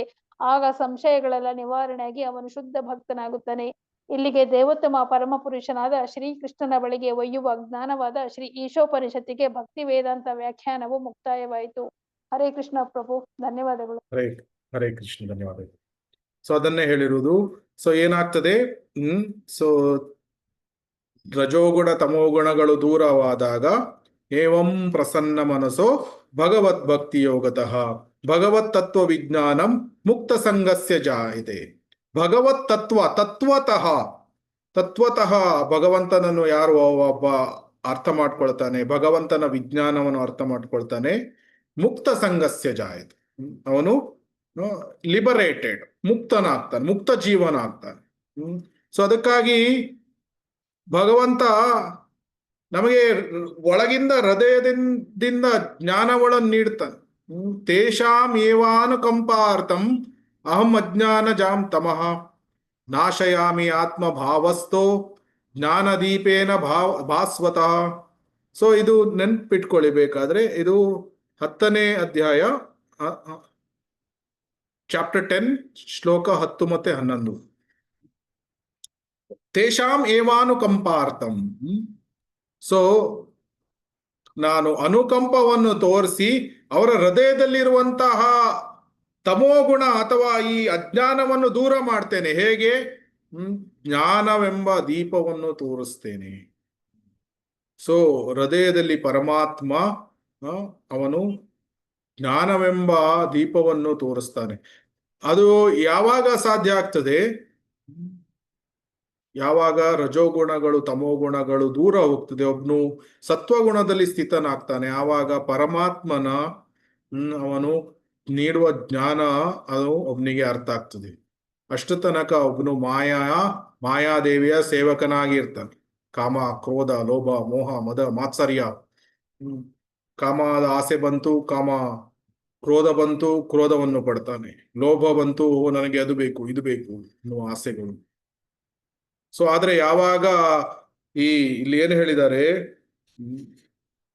ಇಲ್ಲಿ ಭಗವತ್ ತತ್ವ ವಿಜ್ಞಾನಂ ಮುಕ್ತ ಸಂಗಸ್ಯ ಜಾಯತೆ. ಯಾವಾಗ ಭಕ್ತನಿಗೆ ಭಕ್ತಿ ಸೇವೆಯಿಂದ ಜ್ಞಾನೋದಯ ಉಂಟಾಗಿ ಭಗವಂತನನ್ನು ಸೇರುವ ಮಾರ್ಗ ಅವನಿಗೆ ತಿಳಿಯುತ್ತದೆ, ಆಗ ಅವನ ಸಂಶಯಗಳೆಲ್ಲ ನಿವಾರಣೆ ಆಗುತ್ತದೆ ಮತ್ತು ಅವನು ಶುದ್ಧ ಭಕ್ತನಾಗ್ತಾನೆ. ಸೊ ಅದಕ್ಕೆ ಹೃದಯ ಯಾವಾಗ ಕಲ್ಮಶ ದೂರ ಆಗ್ತದೆ, ಆವಾಗ ಭಗವಂತನ ತತ್ವ ವಿಜ್ಞಾನ ಎಲ್ಲ ಅರ್ಥ ಆಗ್ತದೆ, ಸಂಶಯಗಳೆಲ್ಲ ನಿವಾರಣೆ ಆಗ್ತದೆ, ಆವಾಗ ಒಬ್ಬನು ಶುದ್ಧ ಭಕ್ತನಾಗ್ತಾನೆ. ಸೊ ಅದಕ್ಕೆ ಏನ್ ಮಾಡ್ಬೇಕು, ಒಬ್ನು ಶೃಣ್ವತಾ ಶ್ರದ್ಧೆಯ ನಿತ್ಯಂ ಗೃಣಂತಶ್ಚ ಸ್ವಚೇಷ್ಟಿತಂ ಕಾಲೇನ ನಾ ಅತಿ ದೀರ್ಘೇನ ಭಗವಾನ್ ವಿಶತೆ ಹೃದಿ. ಅದಕ್ಕಾಗಿ ಏನ್ ಮಾಡ್ಬೇಕು ಒಬ್ನು, 2.8.4 ಶ್ರೀಮದ್ ಭಾಗವತವನ್ನು ಪ್ರತಿದಿನ ಕೇಳಬೇಕು. ಮತ್ತೆ ಭಗವಂತನ ಬಗ್ಗೆ ಡಿಸ್ಕಸ್, ಏನು ಮಚ್ಚಿತ್ತ ಮದ್ಗತ ಪ್ರಾಣ ಬೋಧಯಂತ ಪರಸ್ಪರಂ. ಆವಾಗ ಏನಾಗ್ತದೆ, ಕಾಲೇನ ನ ಅತಿ ದೀರ್ಘೇನ, ತುಂಬಾ ಟೈಮ್ ಬೇಡ, ಅತಿ ದೀರ್ಘ ಇಲ್ಲ, ಅತಿ ದೀರ್ಘ ಸಮಯ ಬೇಡ, ನ ಅತಿ ದೀರ್ಘೇನ, ಸ್ವಲ್ಪ ಅಲ್ಪವೇ ಸಮಯದಲ್ಲಿ ಏನಾಗ್ತದೆ, ಭಗವಾನ್ ವಿಶತೆ ಹೃದಿ, ಹೃದಯದಲ್ಲಿ ಪರಮಾತ್ಮನನ್ನು ಕಾಣಬಹುದು, ಭಗವಂತನನ್ನು ಕಾಣಬಹುದು. So Krishna manifested in the heart very short time, in very short time. ಅದು ಯಾವಾಗ, ಶೃಣ್ವತಾ ಶ್ರದ್ಧೆಯ ನಿತ್ಯಂ, ಪ್ರತಿನಿತ್ಯ ಶ್ರದ್ಧೆಯಿಂದ ಶ್ರೀಮದ್ ಭಾಗವತವನ್ನು ಕೇಳಿದಾಗ ಭಗವಂತ ಪರಮಾತ್ಮ ಹೃದಯದಲ್ಲಿ ಬಹುಬೇಗ ಮ್ಯಾನಿಫೆಸ್ಟ್ ಆಗ್ತಾನೆ. ಸೊ ಆದ್ರಿಂದ ಪ್ರತಿನಿತ್ಯ ನಿತ್ಯಂ ಭಾಗವತ ಸೇವೆಯ ಇದು ವೆರಿ ವೆರಿ ಇಂಪಾರ್ಟೆಂಟ್. ಯಾಕಂದ್ರೆ ಶುದ್ಧ ಭಕ್ತರ, ಮತ್ತೆ ಎರಡನೆಯದಂದ್ರೆ ಶುದ್ಧ ಭಕ್ತರ ಸೇವೆಗಳನ್ನು ಮಾಡುವುದು. ಇಲ್ಲಿ ಏನು ಹೇಳಿದ್ದಾರೆ ಅಂದ್ರೆ, ಗೃಣಂತಸ್ಥ ಸ್ವಚೇಷ್ಟಿತ. ಸೊ ನಮಗೆ ರುಚಿ ಇಲ್ಲದೆ ಇರಬಹುದು ಭಕ್ತಿ ಸೇವೆಯಲ್ಲಿ, ಆದ್ರೆ ಯಾರಿಗೆ ರುಚಿ ಇದೆ ಅಂತಹ ಭಕ್ತರ ಸೇವೆಗಳನ್ನು ನಾವು ಮಾಡಿದ್ರೆ ನಮಗೆ ಸಹ ರುಚಿ ಬರ್ತದೆ. ಸೊ ಅದೇ ರೀತಿ ನಾವು ಶುದ್ಧ ಭಕ್ತರಿಗೆ ಸೇವೆಗಳನ್ನು ಮಾಡಬೇಕು. ಒಂದು ಡೈರೆಕ್ಟ್ ಆಗಿ ಒಪ್ಪು ಸೇವೆಗಳನ್ನು ಮಾಡಬಹುದು, ಅಂತ ಅವಕಾಶಗಳು ಸಿಗದಿದ್ರೆ ವಾಣಿ ಸೇವೆಯನ್ನು ಮಾಡಬೇಕು. ಆದ್ರಿಂದ ಆದಷ್ಟು ನಾವು ಶೀಲಾ ಪ್ರಭುಪಾದರ ಲೆಕ್ಚರ್ಸ್ ಗಳನ್ನು ಕೇಳಬೇಕು, ಆಮೇಲೆ ನಮ್ಮ ಆಧ್ಯಾತ್ಮಿಕ ಗುರುಗಳ ಲೆಕ್ಚರ್ಸ್ ಗಳನ್ನು ಕೇಳಬೇಕು, ಮತ್ತೆ ಬೇರೆಯವರದ್ದು ಸಹ ಕೇಳಬೇಕು. ಆದ್ರೆ ಅವರದ್ದು ಕೇಳುವುದರ ಜೊತೆಗೆ ಶೀಲಾ ಪ್ರಭುಪಾದರ ಲೆಕ್ಚರ್ ಸ್ವಲ್ಪ, ಅಥವಾ ನಮ್ಮ ಆಧ್ಯಾತ್ಮಿಕ ಗುರುಗಳ ಲೆಕ್ಚರ್ಸ್ ಸ್ವಲ್ಪ, ಇದನ್ನು ಸಹ ನಾವು ಕೇಳ್ತಾ ಇರಬೇಕು. ಆವಾಗ ಪ್ರತಿನಿತ್ಯ ಕೇಳಿ ಕೇಳಿ ನಿತ್ಯಂ ಭಾಗವತ ಸೇವೆ, ಆವಾಗ ಏನಾಗ್ತದೆ, ಪರಮಾತ್ಮ ಹೃದಯದಲ್ಲಿ ಬಹುಬೇಗ ಕಾಣಿಸಿಕೊಳ್ತಾನೆ. ಯಾಕಂದ್ರೆ ತಮೋಗುಣ ಮತ್ತೆ ರಜೋಗುಣಗಳು ದೂರ ಹೋಗ್ತದೆ. ಯಾಕಂದ್ರೆ ಭಗವಂತ ಪ್ರೀತ್ಯರ್ಥನಾಗ್ತಾನೆ. ಏನು, ಭಗವತ್ ಪ್ರಿಯ, ಭಜತ ಪ್ರಿಯಸ್ಯ ಸ್ವಪಾದ ಮೂಲಂ ಭಜತ ಪ್ರಿಯಸ್ಯ. ಸೊ ಯಾವಾಗ ಅವನಿಗೆ ಸಂತೋಷ ಆಗ್ತದೆ, ಆವಾಗ ಅವನು ನಮ್ಮ ಹೃದಯದಲ್ಲಿರುವಂತಹ ಎಲ್ಲ ಕಲ್ಮಶಗಳನ್ನು ದೂರ ಮಾಡ್ತಾನೆ. ಸೊ ಇದೇ ಇಲ್ಲಿ 1.17 to 1.20 ಅಂತ ಹೇಳಿದ್ದಾರೆ. ಅದರ ನೆಕ್ಸ್ಟ್ ಶ್ಲೋಕ ನಾವು ನೋಡಿದ್ರೆ ಏನು, ವಿದ್ಯತೆ ಹೃದಯ ಗ್ರಂಥಿ ಚಿದ್ಯಂತೆ ಸರ್ವ ಸಂಶಯ ಕ್ಷಿಯಂತೆ ಚಾಸ್ಯ ಕರ್ಮಾಣಿ ದ್ರಷ್ಟ ಏವಾತ್ಮನೀಶ್ವರೇ. ಸೊ ಹೃದಯ ಗ್ರಂಥಿಗಳು ತುಂಬಾ ಗಟ್ಟಿಯಾಗಿ ಇದೆ ಹೃದಯದಲ್ಲಿ. ಏನು, ನನ್ನ ಮೋಹ, ಫ್ಯಾಮಿಲಿಗೆ ಮೋಹ, ಹೆಂಡತಿ ಮಕ್ಕಳು, ನನ್ನ ಮಕ್ಕಳು ಬಿಡ್ಲಿಕ್ಕಾಗುವುದಿಲ್ಲ, ಅದು ಅಲ್ಲ ಬಿಡ್ಬೇಕಂತ ಹೇಳುವುದಲ್ಲ, ಆದ್ರೆ ಯುಕ್ತ ವೈರಾಗ್ಯ, ಹೆಂಡತಿ ಮಕ್ಕಳು ಆಸ್ತಿ ಪಾಸ್ತಿ ಎಲ್ಲವನ್ನು ಭಗವಂತನ ಸೇವೆಯಲ್ಲಿ ಉಪಯೋಗಿಸುವುದು, ದಟ್ ಇಸ್ ಅ ಬ್ಯೂಟಿಫುಲ್. ಅಂದ್ರೆ ಎಲ್ಲವನ್ನು ಭಗವಂತನ ಸೇವೆಯಲ್ಲಿ ಬಳಸಿದಾಗ ಅದು ಯುಕ್ತ ವೈರಾಗ್ಯ ಆಗ್ತದೆ. ಆವಾಗ ಹೃದಯದಲ್ಲಿರುವಂತಹ ಹೃದಯ ಗ್ರಂಥಿ ಅನ್ನು ಭಗವಂತ ಕಟ್ ಮಾಡ್ತಾನೆ. ಆವಾಗ ಏನಾಗ್ತದೆ, ಕ್ಷಿಯಂತೆ ಶಾಸ್ಯ ಕರ್ಮಾಣಿ. ಸೊ ಫ್ರುಟಿವ್ ಆಕ್ಷನ್ಸ್, ಕರ್ಮ ಜ್ಞಾನ ಇದೆಲ್ಲ ಇದರಿಂದ ಮುಕ್ತನಾಗಿ ದೃಷ್ಟ ಏವಾತ್ಮನೀಶ್ವರೇ ಭಗವಂತ is the supreme personality of Godhead Vasudeva ಸರ್ವಮಿತಿ Vasudeva is the supreme personality of Godhead ಅಂತ ರಿಯಲೈಸ್ ಮಾಡ್ತಾನೆ. So that is very very important. ಅದಕ್ಕಾಗಿ ಹೃದಯ ಶುದ್ಧವಾಗಿ ಒಬ್ಬನು ಶುದ್ಧ ಭಕ್ತನಾಗ್ತಾನೆ. ಸೊ ಇದೇ ಪ್ರಾರ್ಥನೆ ನಾವು ಭಗವಂತನ ಹತ್ರ ಇಡ್ತಾ ಇದ್ದೇವೆ. ಏನು ಅಂದ್ರೆ, ದೇವೋತ್ತಮ ಪರಮ ಪುರುಷನಾದ ಶ್ರೀಕೃಷ್ಣನೇ, ನೀನು ನನಗೆ ವೈಕುಂಠ ಧಾಮವನ್ನು ತಲುಪಲು ಸಹಾಯ ಮಾಡು. ನಾನು ನಿನಗೆ ಎಷ್ಟೊಂದು ಸೇವೆಗಳನ್ನು ನಾನು ನಿನಗೆ ಮಾಡಿದ್ದೇನೆ, ಅದನ್ನೆಲ್ಲ ನೀನು ನೆನಪಿಟ್ಕೋ. ಮತ್ತೆ ಕೆಲವೊಮ್ಮೆ ನಾನು ಪತನವನ್ನು ಹೊಂದಬಹುದು, ಕೆಲವೊಮ್ಮೆ ನಾನು ಆಚೆ ಈಚೆ ಕಾಲು ಜಾರಬಹುದು. ಆದರೆ ನೀನು ನನ್ನನ್ನು ರಕ್ಷಣೆ ಮಾಡು ಮತ್ತು ನನ್ನ ಪ್ರಗತಿಗೆ ಏನು ಅಡ್ಡಿ ಬಾರದ ಹಾಗೆ ಮಾಡಿ ನನ್ನನ್ನು ಗೋಲೋಕ ವೃಂದಾವನ ಧಾಮಕ್ಕೆ, ವೈಕುಂಠ ಧಾಮಕ್ಕೆ ಕರೆದುಕೊಂಡು ಹೋಗು. ಅದು ಯಾವಾಗ ಸಾಧ್ಯ ಆಗ್ತದೆ? ಗುರುಗಳ ಕೃಪೆಯಿಂದ, ವೈಷ್ಣವರ ಕೃಪೆಯಿಂದ ಸಾಧ್ಯ ಆಗ್ತದೆ. ಅದನ್ನೇ ಲಾಸ್ಟ್ ಪ್ಯಾರಾಗ್ರಾಫ್ ಅಲ್ಲಿ ಏನ್ ಹೇಳಿದ್ದಾರೆ? ಭಗವತ್ ಕೃಪೆಯಿಂದ ಮತ್ತು ಭಕ್ತರ ಕೃಪೆಯಿಂದ. ಸೊ ಭಗವಂತನ ಒಬ್ಬನಿಗೆ ಸದ್ಗುರುವಿನ ಆಶ್ರಯ ದೊರೆತರೆ ಅವನ ಮೇಲೆ ಭಗವಂತನ ಕೃಪೆ ಇದೆ ಎಂದು ತಿಳಿಯಬೇಕು. ಸೊ ಆದ್ರಿಂದ ಒಬ್ಬನು ಸದ್ಗುರುವಿಗೆ ಶರಣಾಗಿ ಇವನ್ ಇದು ಭಕ್ತಿರಸಾಮೃತ ಸಿಂಧುವಿನಲ್ಲಿ ನಾವು ಏನ್ ನೋಡಿರುವುದು? ಮೊದಲನೇ ಇದು ಏನು? ಗುರು ಆಶ್ರಯ, ಗುರುವಿನ ಆಶ್ರಯ ತೆಗೆದುಕೊಳ್ಬೇಕು. ಆವಾಗ ಹೃದಯದಲ್ಲಿ ಭಗವಂತ ಚೈತ್ಯ ಗುರುವಾಗಿ ಅಂದ್ರೆ ಪರಮಾತ್ಮನಾಗಿ ಮಾರ್ಗದರ್ಶನವನ್ನು ನೀಡ್ತಾನೆ. ಹೊರಗಡೆ ಆಧ್ಯಾತ್ಮಿಕ ಗುರುವಾಗಿ ನಮ್ಗೆ ಮಾರ್ಗದರ್ಶನವನ್ನು ನೀಡ್ತಾನೆ. ಸೊ ನಾವು ಯಾವಾಗ ಕೃಷ್ಣ ಕಥೆಯನ್ನು ನಾವು ಆಧ್ಯಾತ್ಮಿಕ ಗುರುಗಳ ಹತ್ರ ಕೇಳ್ತಾ ಇರ್ತೇವೆ, ಆವಾಗ ಹೃದಯದಲ್ಲಿ ಕೃಷ್ಣ ಕೂಡ ಅಂತಹದೇ ಮಾರ್ಗದರ್ಶನವನ್ನು ನೀಡ್ತಾ ಇರ್ತಾನೆ. ಆವಾಗ ನಮ್ಗೆ ಗೊತ್ತಾಗ್ತದೆ, ಭಗವಂತ ಒಳಗಡೆಯಿಂದ ಹೇಳುವುದು, ಗುರುಗಳು ಹೊರಗಡೆಯಿಂದ ಹೇಳುವುದು ಎರಡೂ ಸಮನಾಗಿದೆ. ಸೊ ಆದ್ರಿಂದ ಹೊರಗಡೆಯಿಂದ ಆಧ್ಯಾತ್ಮಿಕ ಗುರುಗಳ ಆಶ್ರಯವನ್ನು ಪಡಿಬೇಕು, ಒಳಗಡೆಯಿಂದ ಚೈತ್ಯ ಗುರು ಪರಮಾತ್ಮನ ಆಶ್ರಯವನ್ನು ಪಡೆಯಬೇಕು. ಆವಾಗ ಒಬ್ಬನಿಗೆ ಜ್ಞಾನ, ವೈದಿಕ ಜ್ಞಾನ, ದಿವ್ಯ ಜ್ಞಾನ ಸಿಗ್ತದೆ. ಕ್ರಮೇಣ ಅವನ ಹೃದಯ ಸಂಪೂರ್ಣ ಶುದ್ಧ ಆಗ್ತದೆ, ಒಬ್ಬನು ಶುದ್ಧ ಭಕ್ತನಾಗ್ತದೆ. ಇದೇ ಈ ಶ್ಲೋಕದ ತಾತ್ಪರ್ಯ, 18ನೇ ಶ್ಲೋಕ. ಸೊ ಇಲ್ಲಿಗೆ ಯಶೋಪನಿಷತ್ ಸೀರೀಸ್ ಮುಗಿತಾ ಇದೆ. ಸೊ ಈ 18 ಶ್ಲೋಕ ಮುಗೀತು. ಹರೇ ಕೃಷ್ಣ ಕೃಷ್ಣ ಕೃಷ್ಣ ಹರೇ ಹರೇ, ಹರೇ ರಾಮ ರಾಮ ರಾಮ ಹರೇ ಹರೇ. ಹರೇ ಕೃಷ್ಣ. ಯಾರಿಗ ಏನಾದ್ರು ಪ್ರಶ್ನೆಗಳು, ಕಮೆಂಟ್ಸ್ ಏನಾದ್ರು ಇದೆಯಾ? ಇನ್ನು ಒಂದು ಕ್ಲಾಸ್ ಬೇಕಾದ್ರೆ ನಾವು ಸ್ವಲ್ಪ ರಿವಿಷನ್, ಒಂದು 5-10 ಮಿನಿಟ್ಸ್ ರಿವಿಷನ್ ಮಾಡಿ ಬೇಕಾದ್ರೆ ಸ್ಮಾಲ್ ಕ್ವಿಜ್ ಒಂದು 4 ಕ್ವೆಶನ್ಸ್ ಆನ್ಸರ್ಸ್ ಗಳನ್ನು ಮಾಡಬಹುದು. But as a whole Ishopanishad series ಇವತ್ತಿಗೆ ಅಫಿಷಿಯಲಿ ಮುಗಿತಾ ಇದೆ. ಹರೇ ಕೃಷ್ಣ. ಯಾವುದೇ ಶ್ಲೋಕದಿಂದ ಏನು ಪ್ರಶ್ನೆ ಇದ್ರೂ ಬೇಕಾದ್ರೆ ಕೇಳಬಹುದು. ಸೊ ಮುಂದಿನ ಕ್ಲಾಸ್ ಅಲ್ಲಿ ಒಂದು ಕ್ಲಾಸ್ ಒಂದು ಇಟ್ಕೊಳ್ಳೋಣ. ಯಾವಾಗ ಇಟ್ಕೊಳ್ಳೋಣ ನೀವೇ ಹೇಳಿ. ಮುಂದಿನ ವಾರನ, ಅಥವಾ ನಿಮ್ಗೆ ಸ್ವಲ್ಪ ಪುಸ್ತಕ ಓದ್ಲಿಕ್ಕೆ ಸಮಯ ಬೇಕಾದ್ರೆ ಜೂನ್ ಎಂಡಿಗೆ ಇಟ್ಕೋಬಹುದು.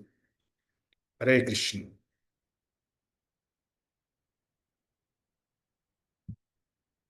ಏನಾದ್ರು ಪ್ರಶ್ನೆಗಳು ಇದೆಯಾ? ಜೂನ್ ಎಂಡ್ ಅಂದ್ರೆ 26ನೇ ತಾರೀಕಿಗೆ ಇಟ್ಕೊಳ್ಬಹುದು ಬೇಕಾದ್ರೆ. ಇಲ್ಲ ಅಂದ್ರೆ ನೆಕ್ಸ್ಟ್ ವೀಕ್ 12ನೇ ತಾರೀಕಿಗೆ ಸ್ವಲ್ಪ ಕ್ವಿಜ್ ಆಯ್ತು, ಸ್ಮಾಲ್ ಕ್ವಿಜ್. ಸೊ ನೀವು ಹೇಳಿ ಡೇಟ್. ಹರೇ ಕೃಷ್ಣ.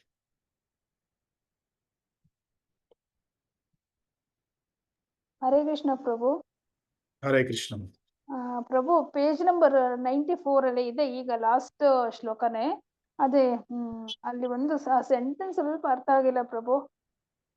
ಇತರರ ಇದು ಲಾಸ್ಟ್ ಸರ್ವಶಕ್ತನಾದ ಭಗವಂತನು ಅಂತ ಇದೆಯಲ್ಲ 94ನೇ ಪೇಜಲ್ಲಿ ಲಾಸ್ಟ್ ಅಲ್ಲಿ, ಭಗವಂತನು ಕರ್ತೃವಿನ ಜವಾಬ್ದಾರಿಯ ಮೇಲೆ ಅವನಿಗೆ ತನ್ನ ಅನುಮತಿ ನೀಡುತ್ತಾನೆ, ಆದರೆ ಭಕ್ತನಿಗಾದರೂ ಅವನು ತಪ್ಪಾಗಿ ನಡೆದುಕೊಳ್ಳದಂತೆ ಭಗವಂತನು ನಿರ್ದೇಶನಗಳನ್ನು ಕೊಡುತ್ತಾನೆ. ಇದು ಸ್ವಲ್ಪ ಹಾ ವಿವರಿಸ್ಕೊಡ್ತೀರಾ? ಹಾ ಅದು ಏನು ಅಂದ್ರೆ ಆ ಈಗ ಕರ್ಮಿಗಳು ಇರ್ತಾರೆ, ಯಾರು ಭಗವಂತನಿಗೆ ಶರಣಾಗುವುದಿಲ್ಲ, ಅವರು ಅವರಿಗೆ ಪರಮಾತ್ಮ ಸ್ಯಾಂಕ್ಷನ್ ಮಾಡ್ತಾನೆ. ಈಗ ಒಬ್ಬನಿಗೆ ಉದಾಹರಣೆಗೆ ಸಿಗರೇಟ್ ಅನ್ನು ಸೇದಬೇಕು, ಪರಮಾತ್ಮ ಅವನಿಗೆ ಸಿಗರೇಟ್ ಸೇದುವುದನ್ನು ಸ್ಯಾಂಕ್ಷನ್ ಮಾಡಬಹುದು, ಆದ್ರೆ ಅದು ಅವನ ಜವಾಬ್ದಾರಿ. ಯಾರು ಸಿಗರೇಟ್ ಸೇತಾನೆ ಅವನ ಜವಾಬ್ದಾರಿ, ಅದನ್ನೇ ಹೇಳುದು. ಕರ್ತೃವಿನ ಜವಾಬ್ದಾರಿಯ ಮೇಲೆ ಅವನಿಗೆ ಅನುಮತಿ ನೀಡ್ತಾನೆ. ಏನು, ಸಿಗರೇಟ್ ಸೇದ್ಲಿಕ್ಕೆ ಸ್ಯಾಂಕ್ಷನ್ ಮಾಡ್ತಾನೆ, ಅನುಮತಿ ನೀಡ್ತಾನೆ ಭಗವಂತ, ಆದ್ರೆ ಆ ಕರ್ತೃವಿನ ಜವಾಬ್ದಾರಿ, ಆ ಸಿಗರೇಟ್ ಸೇದುವವನ ಜವಾಬ್ದಾರಿಯ ಮೇಲೆ ಬಿಡ್ತಾನೆ. ನಿನಗೆ ಆ ರೀತಿಯ ಆಸೆಗಳು ಇದೆ, ನಾವು ಹಿಂದಿನ ಕ್ಲಾಸಲ್ಲಿ ನೋಡಿದ್ವಿ. ಏನು, ಎರಡು ವಿಷಯದ ಮೇಲೆ ಭಗವಂತ ಸ್ಯಾಂಕ್ಷನ್ ಕೊಡ್ತಾನೆ. ಯಾವುದು, ಒಂದು ಒಬ್ಬನ ಆಸೆಗಳು ಇದೆ, ಆಮೇಲೆ ಆಸೆಗಳ ಪ್ರಕಾರ ಅವನ ಕರ್ಮಗಳು ಸಹ ಅದೇ ರೀತಿ ಇದ್ರೆ, ಅವನಿಗೆ ಆ ಕರ್ಮಗಳು ಇದ್ರೆ ಅವನಿಗೆ ಜನರಲಿ ಭಗವಂತ ಪರಮಾತ್ಮ ಸ್ಯಾಂಕ್ಷನ್ ನೀಡ್ತಾನೆ. ಉದಾಹರಣೆಗೆ, ನನಗೆ 10 ಕೋಟಿ ದುಡ್ಡು ಬೇಕು, ನನಗೆ 10 ಕೋಟಿ ದುಡ್ಡು ಬೇಕು ಅಂತ ಆಸೆ ಇದೆ, ಆದ್ರೆ ನನ್ನ ಕರ್ಮದಲ್ಲಿ 10 ಕೋಟಿ ಸಿಗುವಂತ ಇದಿಲ್ಲ, ಆವಾಗ ಭಗವಂತ ಸ್ಯಾಂಕ್ಷನ್ ಮಾಡುವುದಿಲ್ಲ. ಯಾಕಂದ್ರೆ ನನ್ನ ಕರ್ಮ ಇಲ್ಲ, 10 ಕೋಟಿ ಸಿಗುವಂತ ಕರ್ಮ ಇಲ್ಲ. ಆದ್ರೆ ನನಗೆ 10 ಕೋಟಿ ಬೇಕು ಅಂತ ಆಸೆನೂ ಇದೆ, 10 ಕೋಟಿ ಸಿಗುವಂತ ಕರ್ಮನೂ ಇದೆ, ಆವಾಗ ಭಗವಂತ ಸ್ಯಾಂಕ್ಷನ್ ಮಾಡ್ತಾನೆ. ಅದು ಅಭಕ್ತರ ಅಥವಾ ಕರ್ಮಿಗಳ ಜೀವನದಲ್ಲಿ, ಯಾರು ಭಗವಂತನಿಗೆ ಶರಣಾಗುವುದಿಲ್ಲ ಅವರಿಗೆ ಅವರ ಕರ್ಮಗಳಲ್ಲಿ, ಅದನ್ನೇ ನಾವೇನು ಹೇಳಿದ್ವಿ, ಕರ್ಮಾಣಿ ನಿರ್ದಹತಿ ಕಿಂತು ಚ ಭಕ್ತಿ ಬಾಜ. ಇಂದ್ರ ಮತ್ತೆ ಇಂದ್ರಗೋಪ ಅದು ಎಕ್ಸಾಂಪಲ್ ಕೊಟ್ಟಿದ್ದೇನು. ಅವರವರ ಕರ್ಮದ ಪ್ರಕಾರ ಒಬ್ಬ ಇಂದ್ರ ಆಗ್ಬಹುದು, ಒಬ್ಬ ಒಂದು ಜೀವಿ ಇನ್ನೊಂದು ಇಂದ್ರಗೋಪ ಆಗ್ಬಹುದು. ಅದೇ ರೀತಿ ಬೇರೆ ಬೇರೆ ರೀತಿಯ ಅವರವರ ಕರ್ಮದ ಪ್ರಕಾರ ನಡೀತಾ ಇರ್ತಾರೆ. ಸೊ ಅದು ಅವರವರ ಕರ್ಮದ ಪ್ರಕಾರ ಭಗವಂತ ಇಂಟರ್ಫಿಯರ್ ಆಗುವುದಿಲ್ಲ ಆ ಭಕ್ತರಿಗೆ. ಇಂದ್ರನ ಪೊಸಿಷನ್ ಬೇಕಾ ಕೊಡ್ತಾನೆ, ಇಂದ್ರಗೋಪನ ಪೊಸಿಷನ್ ಬೇಕಾ ಕೊಡ್ತಾನೆ, ಸಿಗರೇಟ್ ಸೇದ್ಬೇಕಾ ಕೊಡ್ತಾನೆ. ಅದನ್ನೇ ಇಲ್ಲಿ ಹೇಳಿ, ಕರ್ತೃವಿನ ಜವಾಬ್ದಾರಿಯ ಮೇಲೆ ಅವರಿಗೆ ಅನುಮತಿ ನೀಡ್ತಾನೆ. ಆದ್ರೆ ಭಕ್ತರಿಗೆ ಏನ್ ಮಾಡ್ತಾನೆ, ಭಕ್ತನಿಗೆ ಈಗ ಸಿಗರೇಟ್ ಸೇದಬೇಕು, ಆವಾಗ ಭಗವಂತ ಅವನು ಸ್ಯಾಂಕ್ಷನ್ ಮಾಡುವುದಿಲ್ಲ. ಇಲ್ಲ, ಅವನು ಭಗವಂತನ್ ಪರಮಾತ್ಮನಾಗಿ ನಿರ್ದೇಶನಗಳನ್ನು ನೀಡ್ತಾನೆ. ಇಲ್ಲ ಭಕ್ತ, ನೀನು ಆ ರೀತಿ ಮಾಡಬೇಡ, ನೀನು ತಪ್ಪು ದಾರಿಯಲ್ಲಿ ಹೋಗ್ತಾ ಇದ್ದೀಯಾ.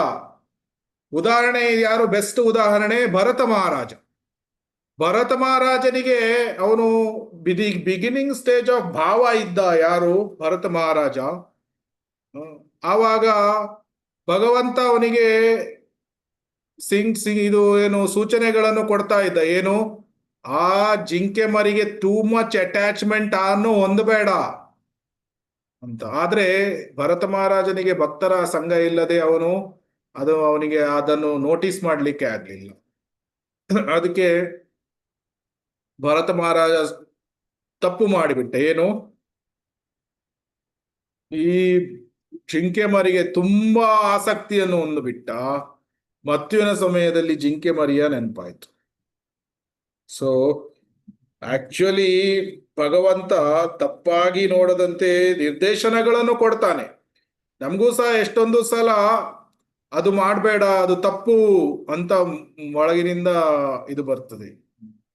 ಸೊ ಆವಾಗ ನಾವು ಕೆಲವೊಮ್ಮೆ ಮಾಡ್ಲಿಕ್ಕೆ ಹೋಗುದಿಲ್ಲ, ಕೆಲವೊಮ್ಮೆ ಅದು ಭಗವಂತ ನೀಡುವಂತಹ ನಿರ್ದೇಶನಗಳು. ಸೊ ಈ ರೀತಿ ನಿರ್ದೇಶನಗಳನ್ನು ನೀಡಿದಾಗ ಭಗವಂತ ನೀಡ್ತಾನೆ. ಭರತ ಮಹಾರಾಜ ಆದ್ರೆ ಏನಾಯ್ತು, ಭರತ ಮಹಾರಾಜನಿಗೆ ಜಿಂಕೆ ಮರಿಯ ದೇಹ ಸಿಕ್ತು, ಆವಾಗ ನೆಕ್ಸ್ಟ್ ಜಿಂಕೆಯ ದೇಹ ಸಿಕ್ತು, ಆದ್ರೆ ಅವನು ಪುಲಕಾಶ್ರಮಕ್ಕೆ ಹೋಗಿ ಬೇರೆ ಅಭಕ್ತ ಜಿಂಕೆಗಳ ಜೊತೆಗೆ ಅವನು ಅಸೋಸಿಯೇಟ್ ಮಾಡ್ತಾ ಇರ್ಲಿಲ್ಲ. ಅಲ್ಲಿ ಸಾಧು ಸಂತರ ಕತೆಗಳನ್ನು ಕೇಳ್ತಾ ಇದ್ದ. ಮತ್ತೆ ಆಮೇಲೆ ಜಡಭರತ ಆಗಿ ಅವನು ಭಗವದ್ಧಾಮಕ್ಕೆ ಹೋಗ್ತಾನೆ. ಸೊ ಈ ರೀತಿ ಭಗವಂತ ಭಕ್ತನಿಗಾದ್ರೆ ತಪ್ಪಾಗಿ ನಡೆದುಕೊಳ್ಳದಂತೆ ಮಾರ್ಗದರ್ಶನಗಳನ್ನು ನೀಡ್ತಾನೆ, ಅಥವಾ ಪತನ ಹೊಂದಿದ್ರು ಸಹ ಕೊನೆಗೆ ಸಹಾಯಗಳನ್ನು ಭಕ್ತರಿಗೆ ಮಾಡ್ತಾನೆ. ಆದ್ರೆ ಅಭಕ್ತರಿಗೆ ಅವನು ಅವರ ಜವಾಬ್ದಾರಿ ಅವರ ಮೇಲೆ. ಯಾಕಂದ್ರೆ ಅವರು ಭಗವಂತ ಕೃಷ್ಣನಿಗೆ ಇಂಟರ್ಫಿಯರ್ ಆಗ್ಲಿಕ್ಕೆ ಬಿಡುವುದಿಲ್ಲ ತಮ್ಮ ಜೀವನದಲ್ಲಿ. ಅದಕ್ಕೆ ಭಗವಂತ ಕೂಡ ಅವನು ಅವನು ಅವರ ಜೀವನದಲ್ಲಿ ಇಂಟರ್ಫಿಯರ್ ಆಗುವುದಿಲ್ಲ. ಅವರ ಸ್ವತಂತ್ರ ಇಚ್ಛೆಯ ಪ್ರಕಾರ ಅವರಿಗೆ ಕರ್ಮದ ಪ್ರಕಾರ ಏನು ಸಿಗ್ಬೇಕು ಅದರ ಪ್ರಕಾರ ಅವನು ತನ್ನ ಅನುಮತಿಗಳನ್ನು ನೀಡ್ತಾನೆ ಅಂತ ಹೇಳಿದ್ದಾರೆ. ಹರೇ ಕೃಷ್ಣ. ಧನ್ಯವಾದಗಳು ಪ್ರಭು. ಧನ್ಯವಾದ ತುಂಬಾ ಮಾತಾಜಿ. ಚೆನ್ನಾಗಿ ವಿವರಿಸಿದ್ರಿ ಪ್ರಭು. ಸ್ಟಾರ್ಟಿಂಗ್ ನನಗೆ ಸ್ವಲ್ಪ ಕಷ್ಟ ಅನಿಸ್ತಾ ಇತ್ತು ಇದು ಈಶೋಪನಿಷತ್ತು. ಏನಪ್ಪಾ ಇದು ಸ್ವಲ್ಪ ಡ್ರೈ ಸಬ್ಜೆಕ್ಟ್ ತರ ಇದೆ ಅಂತ.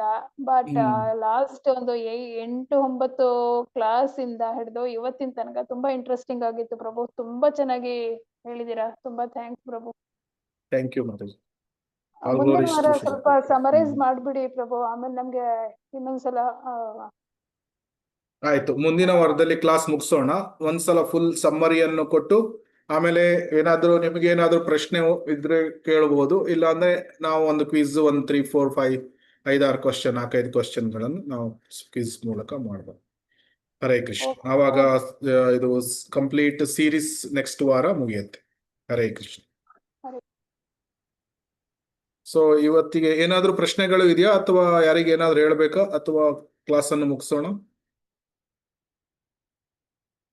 ಓಕೆ, ವೈಷ್ಣವ ಪ್ರಣಾಮದೊಂದಿಗೆ ಕ್ಲಾಸ್ ಅನ್ನು ಮುಗಿಸೋಣ.